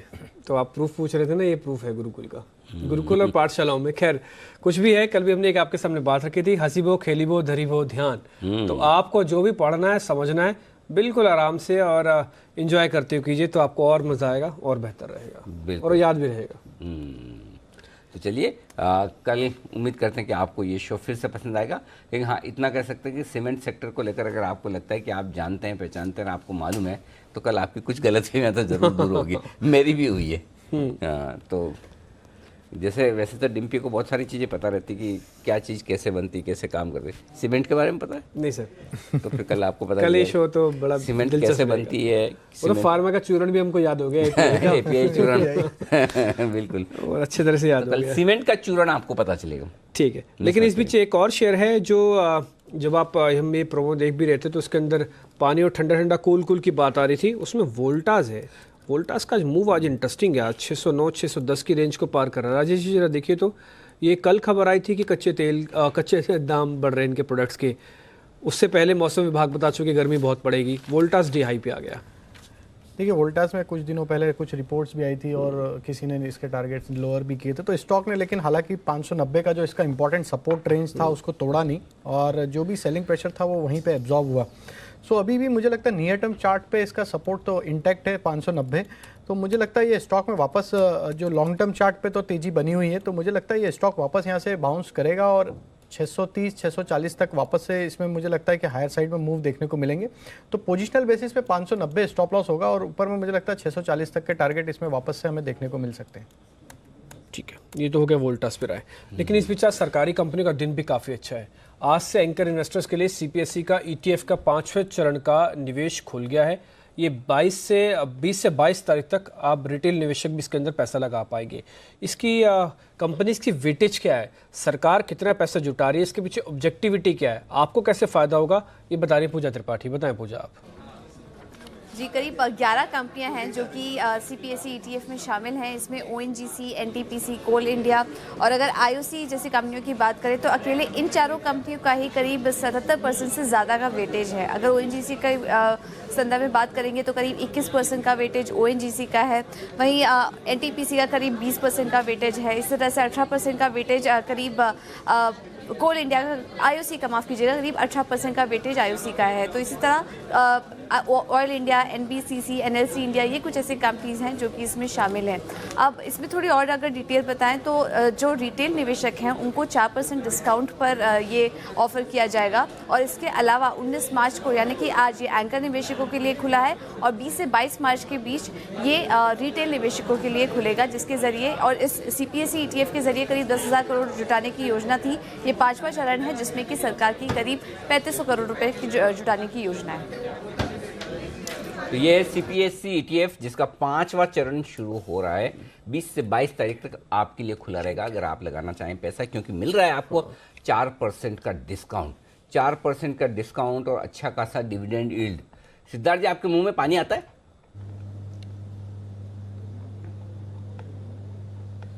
जब ऐसा ऑफर हो तो पानी जरूर आता है, बट ये पानी आने का मतलब ये है कि शॉर्ट टर्म के लिए ना सोचे, जो सोचे वो लॉन्ग टर्म के लिए सोचे, क्योंकि हम जानते हैं कि सरकारी कंपनियां कुछ कंपनियां जिस हिसाब से पेनफुल या कोई बैंकें जो सरकारी हैं जहां पे पेन पॉइंट अभी भी है, एसेट क्वालिटी के प्रेशर्स है, तो यहाँ पे आप लॉन्ग टर्म लंबी दृष्टि से अगर सोचे तो मुंह पे जरूर पानी आना चाहिए।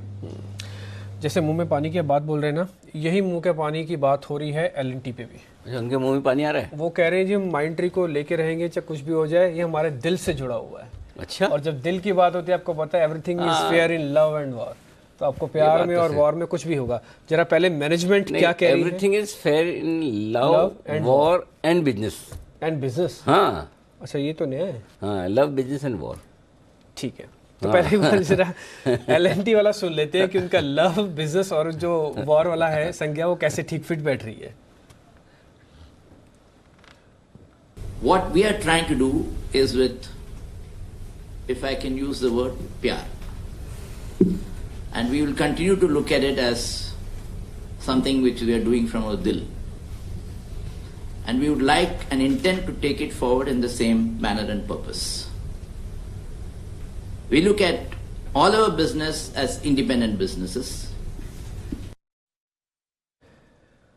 तो एल&टी की मैनेजमेंट कह रही है कि उनको दिल से है प्यार माइंट्री पे, इसलिए वो इसको खरीदना चाहेंगे। और दिल से होता है, दिमाग से थोड़ी होता है। दिल दिमाग के बार से दोनों भी लगा लेते हैं कई लोग। अच्छा। हाँ, कलयुग ऐसा कुछ भी संभव है। तो दिल दिमाग दोनों वाला हिस्सा। बट हाँ, माइंट्री एल&टी के बेहद करीब है, इसलिए हमने रिसर्च एनालिस्ट संदीप ग्रोवर को भी अपने साथ जोड़ा और उनसे सारे मुद्दों पर हम समझ रहे हैं कि आखिरकार ये दिल की बात निकली है। एल&टी माइंट्री को हिस्सा खरीदने के लिए इतना इच्छुक क्यों है, क्यों उनके दिल के इतनी करीब है? जरा संदीप पहले आप ये बताएं। देखिए, एल&टी की जहाँ तक बात है, दिलचस्पी इसलिए है क्योंकि ये आईटी कारोबार में पहले भी हैं एल&टी इन्फोटेक के जरिए, और धीरे धीरे अगर आप देखें पिछले कुछ सालों में अपना जो आईटी में निवेश है ये लगातार बढ़ाते जा रहे हैं अपने पोर्टफोलियो को डी रिस्क करने के लिए, यानी कि जोखिम कम करने के लिए। इनका जो ईपीसी और प्रोजेक्ट्स कारोबार है पोर्टफोलियो का बड़ा हिस्सा है, नो डाउट, लेकिन वहाँ पर जोखिम बहुत ज़्यादा है। यही कारण है कि ये आईटी के ऊपर अपना जो फोकस है लगातार बढ़ाते रहे, वहाँ पर निवेश भी ज़्यादा कर रहे हैं। और इस माइंट्री की खरीद के जरिए इनका जो कारोबार है, जो आईटी का कारोबार है, उसको और कहीं ना कहीं मजबूती देखने को मिलेगी। इनका ये कहना है कि अभी तक अगर आप देखें जो इनका आईटी का कारोबार है उसमें जो ट्रेडिशनल बिजनेसेस हैं, जिसमें आप ऑयल एंड गैस की बात कीजिए या तो फिर जो बाकी वर्टिकल्स हैं बीएफएसआई, उसमें ज़्यादा एक्सपोजर है। अगर ये माइंट्री की खरीद कर लेते हैं तो फिर इनको नए वर्टिकल्स में भी एंट्री मिलती हुई दिखेगी। बीएफएसआई इनका कोर बिजनेस है, वहाँ पर इनकी पकड़ और मजबूत होती हुई दिखेगी, लेकिन उसके साथ साथ डिजिटल में इनको एंट्री मिलेगी। ट्रैवलिंग, रिटेल और हेल्थ केयर, ये कुछ और वर्टिकल्स हैं जो कि माइंट्री के पोर्टफोलियो में हैं, तो वो भी इनके जो पोर्टफोलियो है उसमें कहीं ना कहीं ऐड होते हुए दिखेंगे। वैसे भी अगर आप देखें 2009 में भी इन्होंने काफ़ी ज़्यादा कोशिशें करी थी, जब तब ये अधिग्रहण नहीं कर पाए थे, सत्यम को ये खरीदना चाहते थे। और वैसे भी इनके पास कैश काफ़ी ज़्यादा पड़ा है, करीब 8,000 करोड़ रुपए के आसपास की नकदी है, जो कि ये बायबैक के ऊपर इस्तेमाल करना चाहते थे, सेबी से अप्रूवल नहीं आ पाया। तो जो कैश का डिप्लॉयमेंट है वो भी होता हुआ दिखेगा और इनका पोर्टफोलियो भी मजबूत होता हुआ दिखेगा। तो एक विन विन सिचुएशन है जिसको एल&टी तलाश कर रही है, जिस वजह से माइंट्री उनको लग रहा है कि एक बेहतर विकल्प है जो कि इनके पोर्टफोलियो में फिट होता हुआ नजर आ सकता है। ठीक है, एल&टी की दिलचस्पी तो हमको दिख रही है, लेकिन म्यूचुअल फंड्स क्यों नाराज है संदीप? म्यूचुअल फंड्स वालों को क्या, वो खुश क्यों नहीं है? देखिए, म्यूचुअल फंड्स का ये मानना है कि उनको ये डील ज़्यादा लुक्रेटिव नजर आने लगी, क्योंकि उनको ज़्यादा रिटर्न नहीं देखने को मिलेगा। कल अगर आप देखिए स्टॉक 962 के आसपास बंद हुआ था और एल&टी का कहना है कि 980 के ऊपर वो किसी भी तरह के निवेशक को कोई भी पैसा ऑफर नहीं करेंगे। तो उस लिहाज से देखा जाए कल की क्लोजिंग के मुकाबले महज 18 रुपये के आसपास का प्रीमियम है, जो कि म्यूचुअल फंड्स के जो फंड मैनेजर्स हैं उनको ये चीज़ नहीं पसंद आ रही है। तो इस चीज़ से वो नाराज़ हैं। अगर भाव बढ़ता है तो वो सोच रहे हैं कि शायद इस जो ओपन ऑफर आएगा फिर उसमें वो टेंडर कर सकते हैं। दूसरी बात ये भी है, वो ये कह रहे हैं कि जो ग्राहक हैं इस कंपनी के, वो शायद थोड़े से अनसेटल होते हुए दिख सकते हैं, क्योंकि होगा क्या, जब एल&टी आएगा तो एक नया मैनेजमेंट आता हुआ दिखेगा, जो फाउंडर्स हैं, जो इस कंपनी का मौजूदा मैनेजमेंट है वो बदलता हुआ दिखेगा। तो लंबे समय से जिन इनके क्लाइंट्स के साथ बातचीत चल रही है वो थोड़ा सा गड़बड़ उसमें हो सकती है। तो उससे डर इस चीज़ का है कि अगले 1 साल तक इस कंपनी की जो ग्रोथ है उसको लेकर कहीं ना कहीं थोड़ा सा जोखिम हो सकता है। तो म्यूचुअल फंड्स ये कह रही हैं कि इस कंपनी का जो मौजूदा मैनेजमेंट है उस विकल्प के साथ वो खुश हैं। अगर नया मैनेजमेंट आता है तो हो सकता है जो क्लाइंट्स, इनके जो ग्राहक है, उनमें थोड़ी सी यहाँ पे चिंता का विषय बन सकता है। तो ये 2 कारण है जिस वजह से म्यूचुअल फंड इस डील को लेकर थोड़े से नाखुश नजर आ रहे हैं। ठीक है, सिद्धार्थ सडानी, आप कुछ कहना चाहते हैं?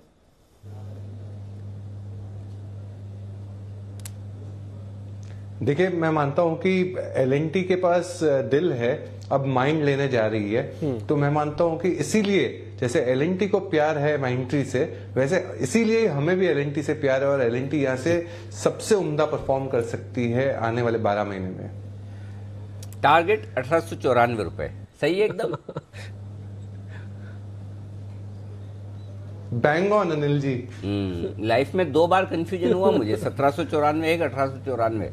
उसके बाद अब मैंने डिसाइड कर लिया कि जब भी कंफ्यूजन हो ये सोचो कि सिद्धार्थ जी का दिया हुआ टारगेट तो जो ऊपर वाला होगा वही सही होगा। हाँ, बराबर है। तो इसलिए हर बार अब 1894 बताया जाएगा। सिद्धार्थ जी आगे से गलती बिल्कुल नहीं होगी टारगेट में, चिंता ना करें। बिल्कुल ओके। लेकिन आज माइंट्री भी नीचे है और एल&टी भी नीचे है, दोनों ही नीचे। लेकिन कल माइंट्री के लिए दिन बड़ा होगा, खासतौर से बायबैक पर भी विचार होगा। और देखते हैं मैनेजमेंट एल&टी के प्यार को ठुकराता है या अपनाता है, है ना? ठीक है, दिल तोड़ता है या गठबंधन हो जाता है। गठबंधन इधर तेजी और मंदी के बीच में हो, जो बार बार होने के चांस फिर से तेजी में गुस्सा खाकर ऊपर आ रहा है निफ्टी और बैंक निफ्टी। वो सुबह अच्छा सही इस्तेमाल किया था आपने, कैसा लगता है मेरे को, गिराया क्यों? हाँ, मेरे को 20 पॉइंट क्यों गिराया? हाँ, मतलब वो एकदम उस तरह से आ रहा। देखिए बैंक निफ्टी गजब वापस खींच के आया, दिन के हाई पॉइंट पर आ गया, फिर से हाई पॉइंट पर। ठीक है, इस बीच कुछ एक और शेयर भी पता कर लेते हैं कि इनमें सब में क्या हो रहा है। एक्चुअली ITDC थोड़ी देर पहले ये भी चला, हॉस्पिटलिटी का शेयर है, होटल बिजनेस से डील करता है, 4.5% ऊपर है।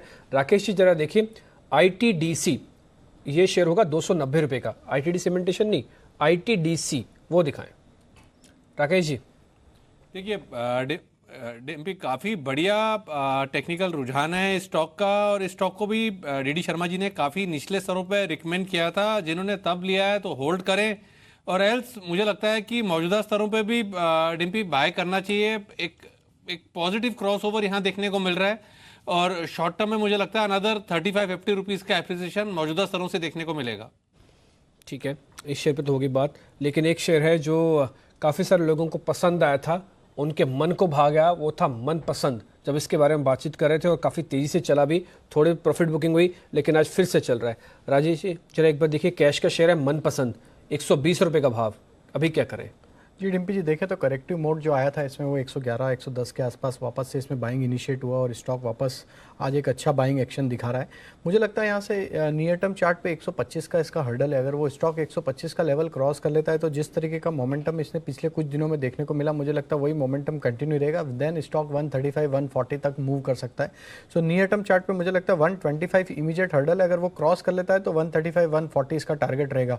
जिसके पास भी पोजीशन है, अगर किसी ने लिया है या करंट लेवल पे लेना भी चाहता है तो 110 रुपये का स्ट्रिक्ट स्टॉप लॉस फॉलो करना चाहिए, और पहले का किसी का होल्डिंग है तो ट्रेल कर ले, स्टॉप लॉस 110 का।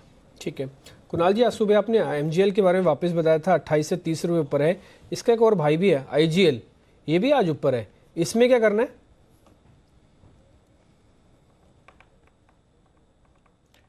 देखिए ब्रेकआउट इसमें भी आता हुआ दिख रहा है डिम्पी, लेकिन एक रेजिस्टेंस बिल्कुल ओवरहेड सामने 306-7 रुपए के आसपास नजर आती है। इन्हीं स्तरों से आज ये नीचे भी फिसला है, तो मुझे लगता है कि एक बार 306-7 पार हो जाए IGL में तो डेफिनेटली बाय करना चाहिए। और फिर मुझे लगता है 320 रुपए के लेवल्स दिखेंगे तो IGL, MGL और पेट्रोनेट तीनों ही काउंटर्स मजबूत लग रहे हैं, लेकिन IGL अगर बाय कर रहे हैं तो ब्रेकआउट का इंतजार करें।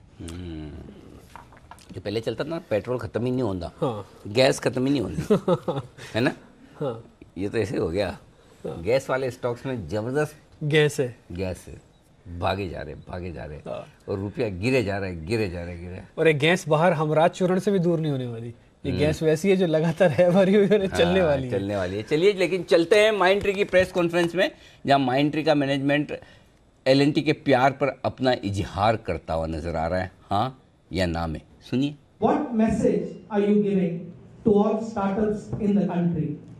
Are we giving a message that honest, credible, high integrity entrepreneurs have to give up their company? And that is question number 5. So with that, I'd like to take or turn it over to you for your questions. Thank you. Mugdha from CNBC TV 18. Oh yes. Mugdha from CNBC TV 18. Sir, today the L&T management said that the Mindtree management had met them a few years ago, but that didn't fructify. L&T management said that the Mindtree management met them a few years ago, but that didn't fructify. So what was different then, and why is it hostile now? And secondly, what are the options for you once if L&T does get a controlling stake? Will the management and the founders stay on or not? See, I cannot answer question number 2, but again, when L&T has made a public announcement that they pursued that, it was they who pursued us, and it was we who rejected that option. So let's be very clear. Our stand 4 years earlier and now has been the same. What are the options? What are the options you are looking at? No, there will be various options, because at the end of the day, I think this is not a question of what needs to be done. Like we said, I think we've built a great company. Our customers love it for us. Our Mindtree minds love the great work environment and what options they give. And to that extent, we'll pursue every option. Like we stated, we remain 100% committed to our long-term vision of building an independent company. But that doesn't say anything. Why are you looking for an investor, a white knight, and if you can just... So it is not up to us to find an option, right? At the end of the day, it was a shareholder who wanted to sell, and that shareholder can sell to... that shareholder chose to sell, and we have no problem if he sold it to anybody who did not have a strategic intent like L&T has. So at the end of the day, it is not my responsibility to find an option for a shareholder who wants to sell. So if it was anybody else who bought it, maybe it would have not led to this kind of a hostile reaction from us as well. I think a question is, what options are there for us going forward? So the options in front of us right now is to make sure that our message gets heard, and we request all of you to carry our side of the story as much as, this thing there. Historically, over the last few weeks, for various reasons, we had to stay silent, and now we want to take this opportunity to meet all of you, explain our point of view. So we're going to reach out through the larger world, from a shareholder, investor perspective, through you, convince them on the logic that we have, and hopefully also then convince them not to support this acquisition that L&T would like to do of Mindtree. Rostov, I have one question. This is not a overnight, stake sale that has happened. This has been in the pipeline for 8 to 9 months. Why couldn't have the promoters devised a plan or taken the possibility of a hostile threat really seriously? I mean, at any point in time, did you even think that this was a possibility, or you thought that the entire stake sale that Siddhartha will be doing would be amicable? And also, having spoken to so many other, private equity players, what really went wrong, and why weren't you able to convince these PE players to be on your side or be able to negotiate this deal? Because all of us have been writing about Mindtree reaching out to private equity players, and suddenly we see L&T all of a sudden come and do this hostile takeover. But this could have been averted, right? It could have been averted under different circumstances, right? At the end of the day, like I said, it is a shareholder who wanted to sell, and if he chose to sell in whatever form or fashion, but timing, quantum. The relationship that you have admittedly said that you had with Siddhartha has been so fine, and he's been a patient investor for 20 odd years. It is a little difficult to believe that you were not on talking terms at the end of this entire deal. Right? In the way it finally turned out, as of yesterday evening when this announcement came, it was a surprise. Now, I'm not going to comment on how long we were in discussion, whether it was 8 months, 9 months, whether he spoke to A, whether he spoke to B, etc., because all that is water under the bridge. We were presented with a set of facts yesterday evening, and we are dealing with those facts as of now. तो ये है Mindtree का management, बिल्कुल झुकने के लिए तैयार नहीं, किसी भी तरह से प्यार मोहब्बत के कोई संकेत नहीं।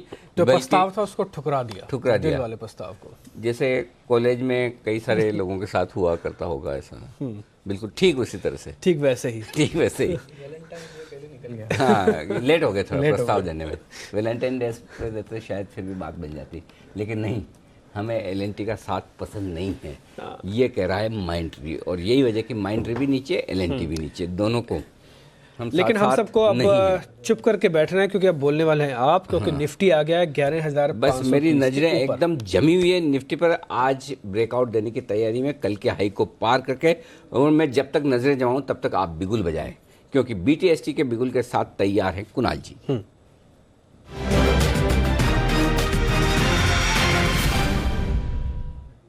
कुणाल जी बताएं सर।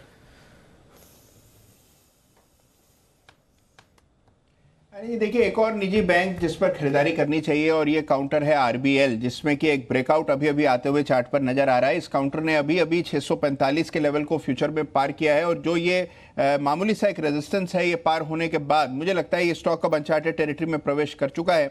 तो इसमें एग्रेसिव टारगेट्स हैं, और सारा जो फोकस है वो निजी बैंकों पर रखना चाहिए। मुझे लगता है कि यहीं पर मोमेंटम है। दोबारा एक्सिस बैंक डे हाई पर आ गया है, तो मुझे लगता है इन स्टॉक्स में खरीद करें।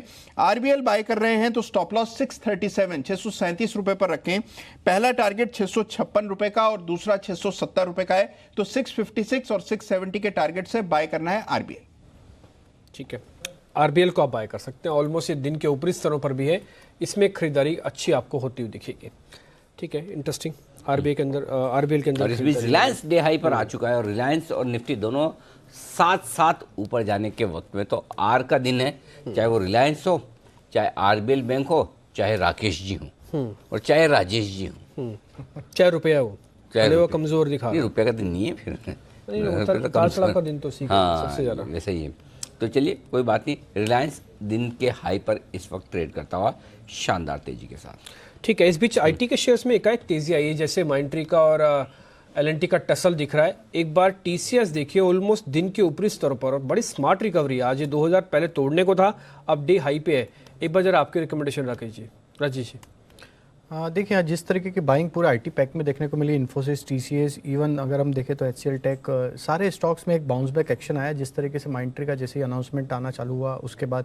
तो मुझे लगता है कि वैसे भी स्ट्रक्चर स्ट्रांग ही है सारे आईटी पैक में। जो देखा हमने पिछले कुछ दिनों में वो एक प्रॉफिट बुकिंग थी और near term chart as well as the long term chart पे ब्रेकआउट इंटैक्ट है। तो मुझे लगता है ये 2000 का जो लेवल है टीसीएस के लिए बहुत महत्वपूर्ण है। 5-10 रुपये ऊपर नीचे होकर वापस यहाँ से मुझे लगता है कि बाउंस बैक एक्शन बनती रहेगी और 2040 से 2060 ऊपर के लेवल है जहाँ तक ये मुझे लगता है कि मूव एक्सटेंड हो सकता है। सो थोड़ा सा कंसोलिडेशन प्ले रहेगा। स्टॉक अभी 2000 से 2060 की रेंज में कुछ टाइम के लिए टाइम निकालेगा। 2060 जैसे ही क्रॉस होगा तो वापस ही अपना अप ट्रेंड रिज्यूम करेगा और फिर हमें इसमें बड़े लक्ष्य देखने को मिल सकते हैं 2150 और 2200 तक के। तो अभी मुझे लगता है अगर किसी को बाय करना है तो थोड़ा सा स्टॉप लॉस जो रहेगा वो 2000 के आसपास रखना होगा और ऊपर में 2040-2060 के टारगेट होंगे। 2040-2060 के टारगेट के लिए आपको करना है खरीदारी, लेकिन खरीदारी एक और स्टॉक में करनी है और वो बताने वाले हैं आशु मदान साहब। अच्छा, हाँ हुआ सरप्राइज? बिल्कुल, ये तो गेस्ट अपीयरेंस जैसा हो गया। कुणाल जी, राकेश जी जरा तैयार हो जाइए कमर कस के। आशु जी आ रहे हैं और वो लिमिटेड इंटरवेंशन, फुल इंटरवेंशन, किसी भी तरह का कुछ भी मांग सकते हैं और आपके कॉल्स पे किसी और से भी सलाह मांग सकते हैं। कुछ भी हो सकता है मतलब उनके आने के बाद, और वो आने की तैयारी में। लेकिन उससे पहले बैन से बेनिफिट भी आने वाला है और उसके बाद आशु जी को भी हम फोन अ फ्रेंड करके लाइफ लाइन यूज करेंगे थोड़ी देर में। लेकिन तब तक देवांशी हमारे साथ है। देवांशी जल्दी से बता दीजिए बैन से बेनिफिट थोड़ा देर बाद ले लें या ले लेते हैं? चलिए, तो बैन से बेनिफिट पर भी फोकस करते हैं। है देवांशी हमारे साथ, आइए जान लेते हैं बैन से बेनिफिट।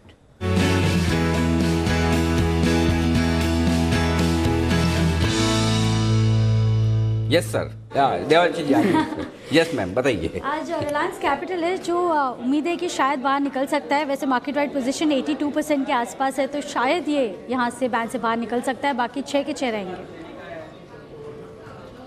कैपिटल बाहर निकलेगा, ठीक है, परफेक्ट है। नया कोई आने की तैयारी में?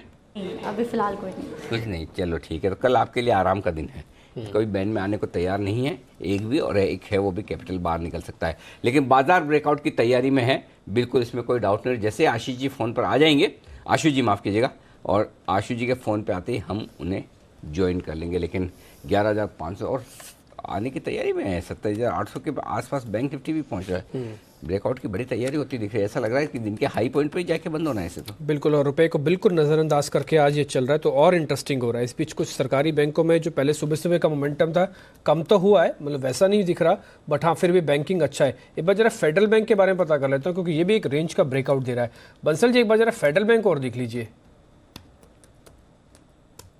देखिए डिम्पी, अगर आप फेडरल बैंक की बात करें तो यहाँ पर टेक्निकल रुझान पॉजिटिव है। टेक्निकली स्टॉक 4 दिन की ट्रेडिंग रेंज के ऊपर निकला है। शॉर्ट टर्म के लिए 92 का स्टॉप लॉस बैठता है और ऊपर में 97 डिम्पी यहाँ पहला टारगेट है। ठीक है, 97 एक पहला टारगेट होगा। हालांकि आज इसमें अच्छा मोमेंटम बना है लास्ट ही सेशन में। इस बीच आशु सर हमारे साथ जुड़ रहे हैं। चलिए, तो आशु जी को शामिल करते हैं और आशु जी के लिए हम पूछते हैं उनसे BTST का कॉल आशु जी देना चाहते हैं। आशु जी, स्वागत है आपका। तो आवाज आ रही है? हाँ बिल्कुल, बजाइए BTST का। BTST का? हाँ, BTST वाला। आशु सर की ना पावर बहुत ज्यादा है, इसलिए डबल टी लगानी पड़ती है। 2 टी लगाने हो सकता है आज भी मिल जाए और आपको कल भी मिलता रहे। हाँ, वो उनके तो मतलब जो कल वाले वो आज हासिल हो जाते हैं, थोड़े लंबे वाले वो कल तक हो जाएंगे। तो आशीष जी बताइए, क्या कॉल ढूंढा है आपने? अनिल जी, एक तो मैं अपडेट दे रहा हूँ कि बैंक निफ्टी में तेजी है, शॉर्ट मान नहीं रहे हैं और जितनी बार मर्जी बोले वो डिसबिलीफ में है कि इससे ऊपर क्या जाएगा, इससे ऊपर क्या जाएगा।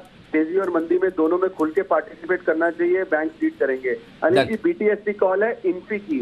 कल हमारी IT की बात हो रही थी और मैंने बोला था कि शायद अभी IT नहीं चलेगा, लेकिन आज ही जिस तरह का मोमेंटम बना है मुझे लग रहा है सेक्टोरल रोटेशन शुरू है और इन्फी को लेना चाहिए। अनिल जी 723 से 725 में फ्यूचर मिलेगा। अभी 726 हो गया है। 25 के ऊपर अगर इन्फी बंद हो जाता है तो इसका अगला भाव 755 रुपए मिलेगा हमारे को। तो इन्फी को सर, इन्फोसिस को BTST लेके जाना है। ओके, इन्फोसिस में 725 के ऊपर खरीदारी करनी है, 755 का टारगेट रखना है। स्टॉप लॉस आप लगाते हैं कि आपको जरूरत ही नहीं पड़ती कभी? नहीं अनिल जी, वैसे मेरा जब नॉर्मली कॉल होती है उसमें स्टॉप लॉसेस होते नहीं है क्योंकि पोजिशनल होती है, लेकिन फिर भी आपको पता है कि स्टॉप लॉसेस के लिए मेरे तो संकट मोचन कुणाल जी हैं। कुणाल जी संकट पैदा की, आई मीन संकट मोचन कीजिए कुणाल जी इन्फोसिस का कॉल देकर, बाकी तो आप समझ ही गए होंगे। अरे जी देखिए, मैं पूरी तरह सहमत हूँ। इन्फोसिस में ब्रेकआउट आ रहा है, डबल बॉटम पैटर्न भी बना है, तो बिल्कुल आशु जी की कॉल सही है। स्टॉप लॉस मेरी राय में 720 रुपए के आसपास फ्यूचर्स में रखें तो एक टाइट स्टॉप लॉस हो जाएगा। थोड़ा लिबरल स्टॉप लॉस रखना है तो 715 पर रख सकते हैं, तो 715 या 720 का स्टॉप लॉस रख रहे हैं तो टारगेट 735 740 का होना चाहिए। 735 740 तक के टारगेट आपको रखने हैं। छोटे छोटे ट्रेड करने तो, और बड़ा बड़ा आशु जी की साइज का ट्रेड करना है तो 755 वाला रखिए। आशु जी सिर्फ एक ही देंगे बस, इन्फोसिस। अनिल जी, दूसरा वैसे कुणाल जी ने दिया हुआ है, आजकल तो मेरी वो सारी बातों से सहमत हो जाते हैं क्योंकि मैं तेजी की कॉल देता हूं, बट दूसरा उन्होंने कुणाल जी ने पहले दिया हुआ है axis bank. Anil ji, axis bank में भी एक नया ब्रेकआउट हुआ है तो ये यहाँ से 15-20 रुपए और निकल जाएगा, तो इसको भी BTST करके जाना चाहिए। तो एक्सिस बैंक ऑलरेडी जो कुणाल जी ने दिया हुआ है, हमने भी अपने क्लाइंट्स को दिलवाया है, और ICICI बैंक भी sir on the verge of 400 रुपए है, सिर्फ वेट कर रहा है कि कब मैं 400 क्रॉस करूं, और 400 क्रॉस करते ही उसमें एक नया मोमेंटम बनेगा। तो थोड़ा सा थक रहा है लेकिन आगे पीछे करके वो भी जरूर निकलेगा। बट अभी BTST अनिल जी, इन्फोसिस और ICICI और एक्सिस बैंक सर, इन दो हैं जो मुझे लगता है कि आगे अगला और तेजी में निकलेंगे ये। बिल्कुल, तो कमाई यहाँ पर बढ़िया ब्रेकआउट के संकेत आते हुए दिख रहे हैं। 755 का आशु जी का टारगेट, और कुणाल जी के हिसाब से रखना चाहें तो 735 740 के टारगेट के लिए 4% से ज़्यादा ओपन इंटरेस्ट बढ़ा हुआ 2%। अभी राजेश जी आप भी कह रहे थे इन्फोसिस ले लें, TCS इन्फोसिस बिल्कुल दोनों स्टॉक्स जो पसंद आए वो ले लीजिए। बिल्कुल, बैंक और IT में जो पसंद आया वो ले लीजिए। लेकिन पसंद आया था रिलायंस नितिन जी को थोड़ी देर पहले, और नितिन जी का रिलायंस 15 अंक ऊपर, 15 पॉइंट ऊपर, 15 रुपए ऊपर चल चुका है, बढ़ चुका है। मुनाफा वसूल करें, 3:30 बजे के पहले पहले ही काम हो जाएगा। यही होता है जो एकदम आदमी भरोसे वाला, काम हो जाएगा, काम हो जाएगा। हो गया ना काम, हो गया। रिलायंस 15 रुपये बढ़ना मजाक है क्या? तो ये रिलायंस बढ़ चुका है 15 रुपये, काम हो चुका है। ये है राय आशु जी की, तो माफ़ कीजिएगा नितिन जी की। बहुत कन्फ्यूजन है लाइफ में, है ना। सबके टारगेट इतने जल्दी जल्दी हिट होते हैं ना, फिर वो दिक्कत हो जाती है। चलिए, तो रिलायंस इंडस्ट्रीज 1382 आ चुका है, एंजॉय कीजिए आपके लिए। ठीक है बंसल जी, कहना चाहते हैं? हाँ, BTST देना चाहता हूँ। दीजिए तो फिर किसका इस बार आपका बिगुल नहीं बजेगा सर, वो बिगुल जो आपने साइड में रखवाया थे ना, उसी से काम चला दीजिए। अरे नहीं, ऐसा मत करो, बंसल जी बुरा मान जाएंगे, कॉल उल्टा दे देंगे, नहीं मानेंगे ना। मैं रिस्क ले रहा हूं, बिगुल तो बजेगा। बंसल जी से हमारा बड़ा प्रेम प्यार है, मित्र है हमारे, तो बंसल जी बिल्कुल बुरा नहीं मानेंगे। बंसल जी इस बार आप ऐसे दे दीजिए कॉल, बाद में बिगुल बजा लेंगे, कोई बात नहीं। नहीं डिम्पी जी, बिल्कुल मैं कॉल देना पसंद नहीं करूंगा बिना बिगुल के। बिल्कुल, अच्छा, बिगुल तो बजेगा, यारी दोस्ती में बिगुल आ गया अब तो। बिल्कुल, दोस्ती के बीच बिगुल बजाइए।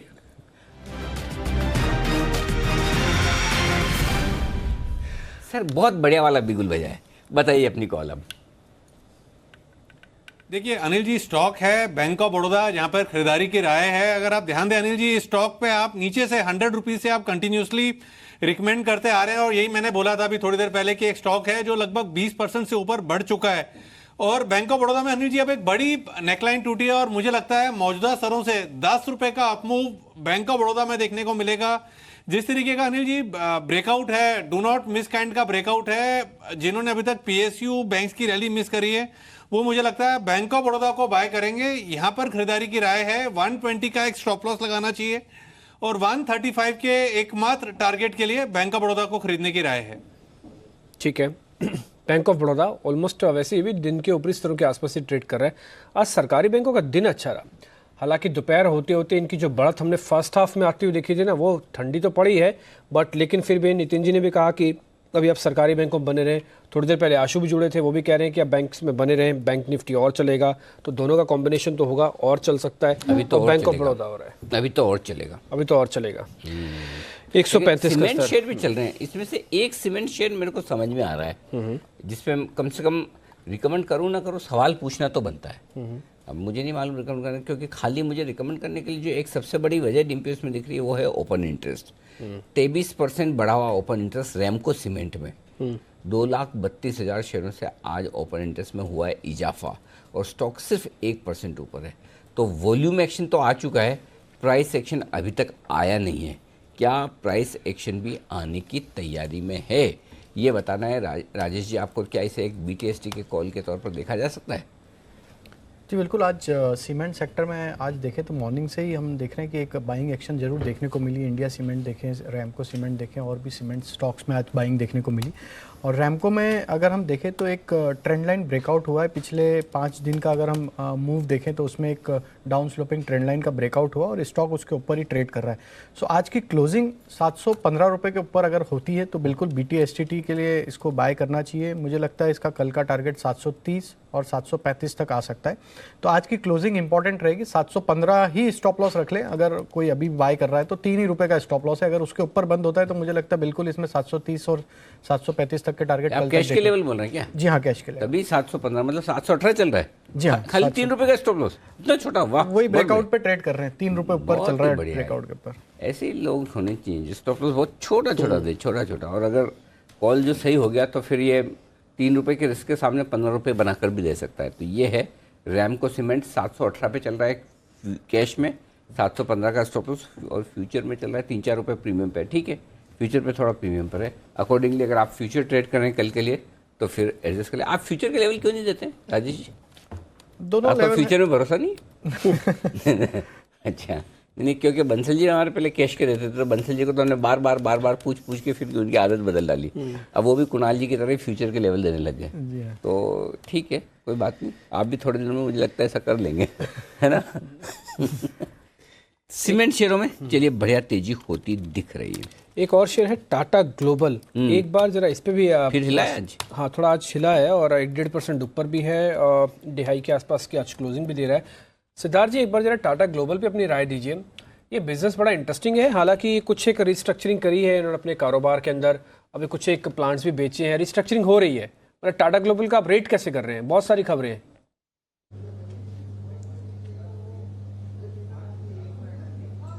देखिए डिम्पी जी, मैं नई खरीदारी की सलाह नहीं दूंगा टाटा ग्लोबल पे, क्योंकि मुझे कभी भी कहीं ना कहीं ऐसा लगता है कि इनके कोई ना कोई बिजनेस में, चाहे वो पानी का कारोबार हो या फिर कोई दूसरा कारोबार हो, यहाँ पे कहीं ना कहीं कुछ ना कुछ अटकलें जरूर आती है। तो FMCG पैक में मैं टाटा ग्लोबल पे नई खरीदारी की सलाह नहीं दूंगा। जिसके पास है वो वेट आउट कर सकते हैं। यही स्पेस से मैं 2 कंपनियों का जिक्र करूंगा जो काफी बार मैंने आपके चैनल के माध्यम से कहा है। एक पहली कंपनी होगी ITC। मुझे पता है बंसल जी बहुत खुश हो रहे होंगे, बट ITC सही में यहां से लग रहा है कि बहुत अच्छा उछाल आ सकता है।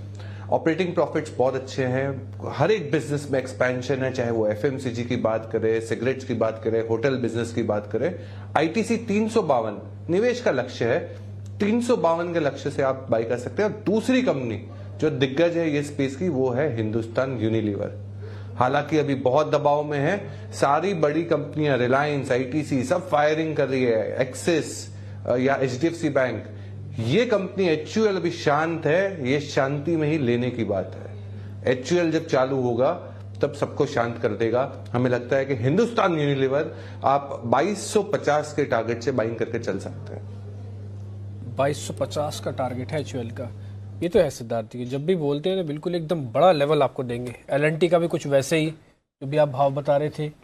अब HUL का 2250 तक का टारगेट है, तो ज़बरदस्त बड़े बड़े लेवल्स आपको अलग अलग शेयर्स में आते हुए दिखेंगे।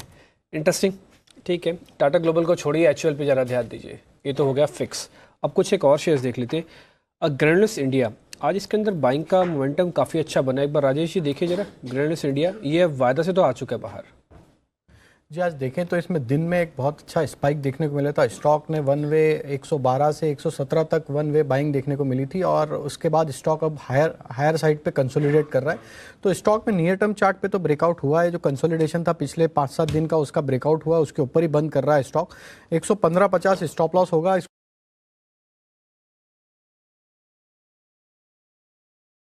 आएंगे तो 115.50 स्टॉप लॉस होगा कैश के लेवल। ओके, 115.50 के स्टॉप लॉस के साथ आप कर सकते हैं खरीदारी। और इस बीच ICICI सिक्योरिटीज़ एक और स्टॉक है जो 3% बढ़ा है आखिरी घंटे में। एक अच्छी खरीदारी ICICI सिक्योरिटीज़ में आती हुई दिख रही है। लेकिन ऑटो स्टॉक्स आज है कमज़ोर, स्पेशली जिनके 2 ही पहिए हैं। जिनके 2 पहिए, जिनके 4 पहिए हैं वो तो कम गिर रहे हैं। जिनके 2 पहिए वो बैलेंस बनाने में थोड़ा मुश्किल पड़ रहा है, तो वो ज़्यादा गिर रहे हैं। 2 पहियों वाला सबसे भारी वाहन है बुलेट, रॉयल एनफील्ड सबसे ज़्यादा गिरा हुआ है। बजाज ऑटो, हीरो मोटो, TVS सब कुछ फिसले हैं। आज फिसलन भरा माहौल है। आज ऑटो शेयरों के लिए ये साफ नज़र आ रहा है, तो कमज़ोरी वहाँ पर आपको दिखेगी। ठीक है, इसके अलावा एक दो शेयर और भी हैं जहाँ पे अच्छा मूव आज देखने को मिल रहा है। एस्कॉर्ट्स के अंदर जो अच्छी बाइंग आई थी, आज आप कह भी रहे थे एस्कॉर्ट्स, इसको कैरी फॉरवर्ड है ना, लेके जाना है ना? बिल्कुल, BTSTT है और मुझे लगता है स्टॉक में अच्छा ब्रेकआउट हुआ, स्टॉक 830-840 तक के टारगेट दिखाएगा। ठीक है, इस बीच एशियन पेंट को लेकर आज दिन में एक खबर आई थी कि उनके प्रमोटर्स ने कुछ गिरवी रखे शेयर्स को छुड़वाया है। तो एक बार जरा एशियन पेंट्स में बंसल जी आपकी रिकमेंडेशन, 7-7.5 रुपए की बढ़त के साथ कर रहा है क्लोज।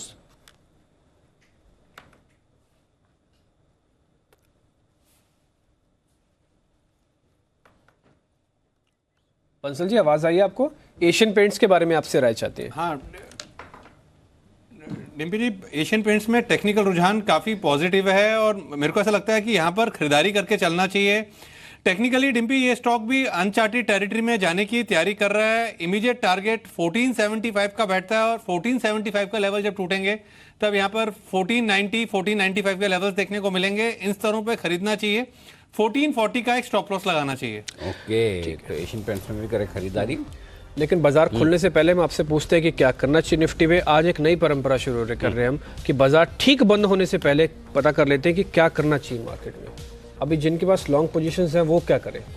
ऐश और लेके जाएं घर 100%। बैंक निफ्टी भी लेके जाएं, बैंक निफ्टी भी ले जा सकते हैं, कोई बैंक निफ्टी में ऐसी कोई खराबी तो है नहीं, क्लोजिंग पूरी तो लेके जाएं जितनी है। खाली एक ही रिस्क है, देखिए भाई साहब, वो है रुपया। आज रुपया आधा पौन % कमज़ोर हुआ है, तो रुपए की रिस्क आपकी कल रहेगी थोड़ी सी। तो अगर आपको अच्छा मुनाफा हो रहा है, थोड़ा पार्ट प्रॉफिट बुक करना चाहें तो कोई हर्ज नहीं। अदरवाइज सिर्फ और सिर्फ डेटा के दम पर बिना दिमाग लगाए आप सोचेंगे तो लेके जाना चाहिए, कहीं कोई दिक्कत नहीं। और आपको याद है आखिरी घंटे में हम ये कहते थे कि 11,520 पे खरीदिए, 11,500 आए तो और लीजिए। 11,500 से ही घुमा है। और सेम वही बैंक निफ्टी 29,770 पे था, 29,600 पे आए तो 700 पे आया तो और लीजिए, 29,700 पे आया भी और वहाँ से फिर घूम के वापस 1.5 पे आ गया। तो कुल मिलाकर आपको गिरावट में लेना ही है, ये चीज़ ध्यान रखिए, सिर्फ एक शेयर के अलावा, और वो है जेट एयरवेज। जो गिरे ही जा रहा है, गिरे ही जा रहा है, गिरे ही जा रहा है, 9% नीचे बंद हो रहा है। ये 228 है इसका कैश का लेवल, 208 नहीं 206 है फ्यूचर का लेवल। इससे आपको अंदाजा लग जाएगा, सोचिए। ठीक है, एक जेट को छोड़कर आप सभी शेयर्स में एटलीस्ट जो लॉन्ग वाले शेयर्स हैं, पक्के शेयर हैं, जो कार्यक्रम में डिस्कस हुए, एक बार अपनी पोजीशंस भी उसमें रख सकते हैं। इंडेक्स मजबूत है, 77 पॉइंट बढ़कर निफ्टी आज क्लोजिंग दे रहा है 11,530 के ऊपर। और इसके अलावा सेंसेक्स की आज की क्लोजिंग 275 पॉइंट ऊपर की। बैंक निफ्टी आज ये भी बड़ा इंटरेस्टिंग प्ले के देखिएगा, 150 अंकों की बढ़त के साथ इसने भी 29,750 के ऊपर की है क्लोजिंग।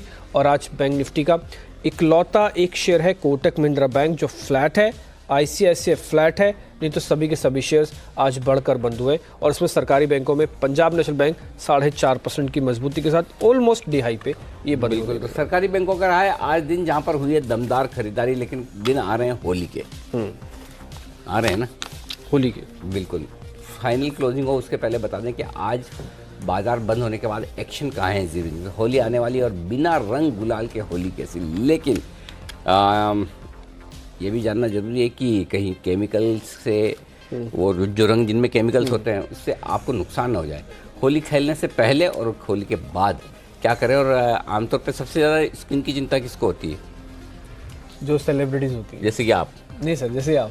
जैसे पता चले लखनऊ वाला मामला है, पहले आप ओके। तो बॉलीवुड वाले जो सेलिब्रिटीज़ हैं वो होली खेलने के पहले क्या क्या सावधानियाँ बरतते हैं, आप भी अपने आप को किसी स्टार से कम ना समझिए। हाँ, एटलीस्ट होली खेलते वक्त ये हुई काम। तो आप समझिए आप बड़े स्टार हैं, आपकी स्किन की भी उतनी ही इम्पोर्टेंस है, या उसे सेफ रखना है। तो होली खेलने से पहले क्या सावधानी बरतनी है ये शाम को 6 बजे देख लीजिएगा। आपकी खबर आपका फ़ायदा में कि कैसे आपकी हैप्पी होली जो हेल्दी होली भी रहे, ज़रूर देखिएगा। हैप्पी होली हेल्दी होली, ये आज शाम 6 बजे। रात को 8 बजे होगी विशुद्ध चुनावी चर्चा। चुनावी नैया पर प्रियंका सवार कांग्रेस का बेड़ा लगाएगी पार। कांग्रेस के नाम में हुए कई छेद, अकेली कांग्रेस और चुनावी मझधार। प्रियंका खेवैया पार होगी नैया, ये है आज देश की बात। आइए फाइनल क्लोजिंग और उसके बाद विदा। 11,532 कल के हाई के ऊपर निफ्टी ने दी है क्लोजिंग और 29,767 ये है निफ्टी बैंक की क्लोजिंग 170 अंकों की मजबूती के साथ और 70 अंकों की मजबूती के साथ हुआ है निफ्टी बंद। 268 अंकों पर जाकर सेंसेक्स बंद हुआ है 38363। ये है लेवल सेंसेक्स का क्लोजिंग बेसिस पर। विदा लेंगे आप सभी से। बहुत बहुत शुक्रिया कुणाल जी, राकेश जी, धन्यवाद आपका। सिद्धार्थ जी आपका भी बहुत बहुत शुक्रिया और साथ ही राजेश जी का भी बहुत बहुत धन्यवाद।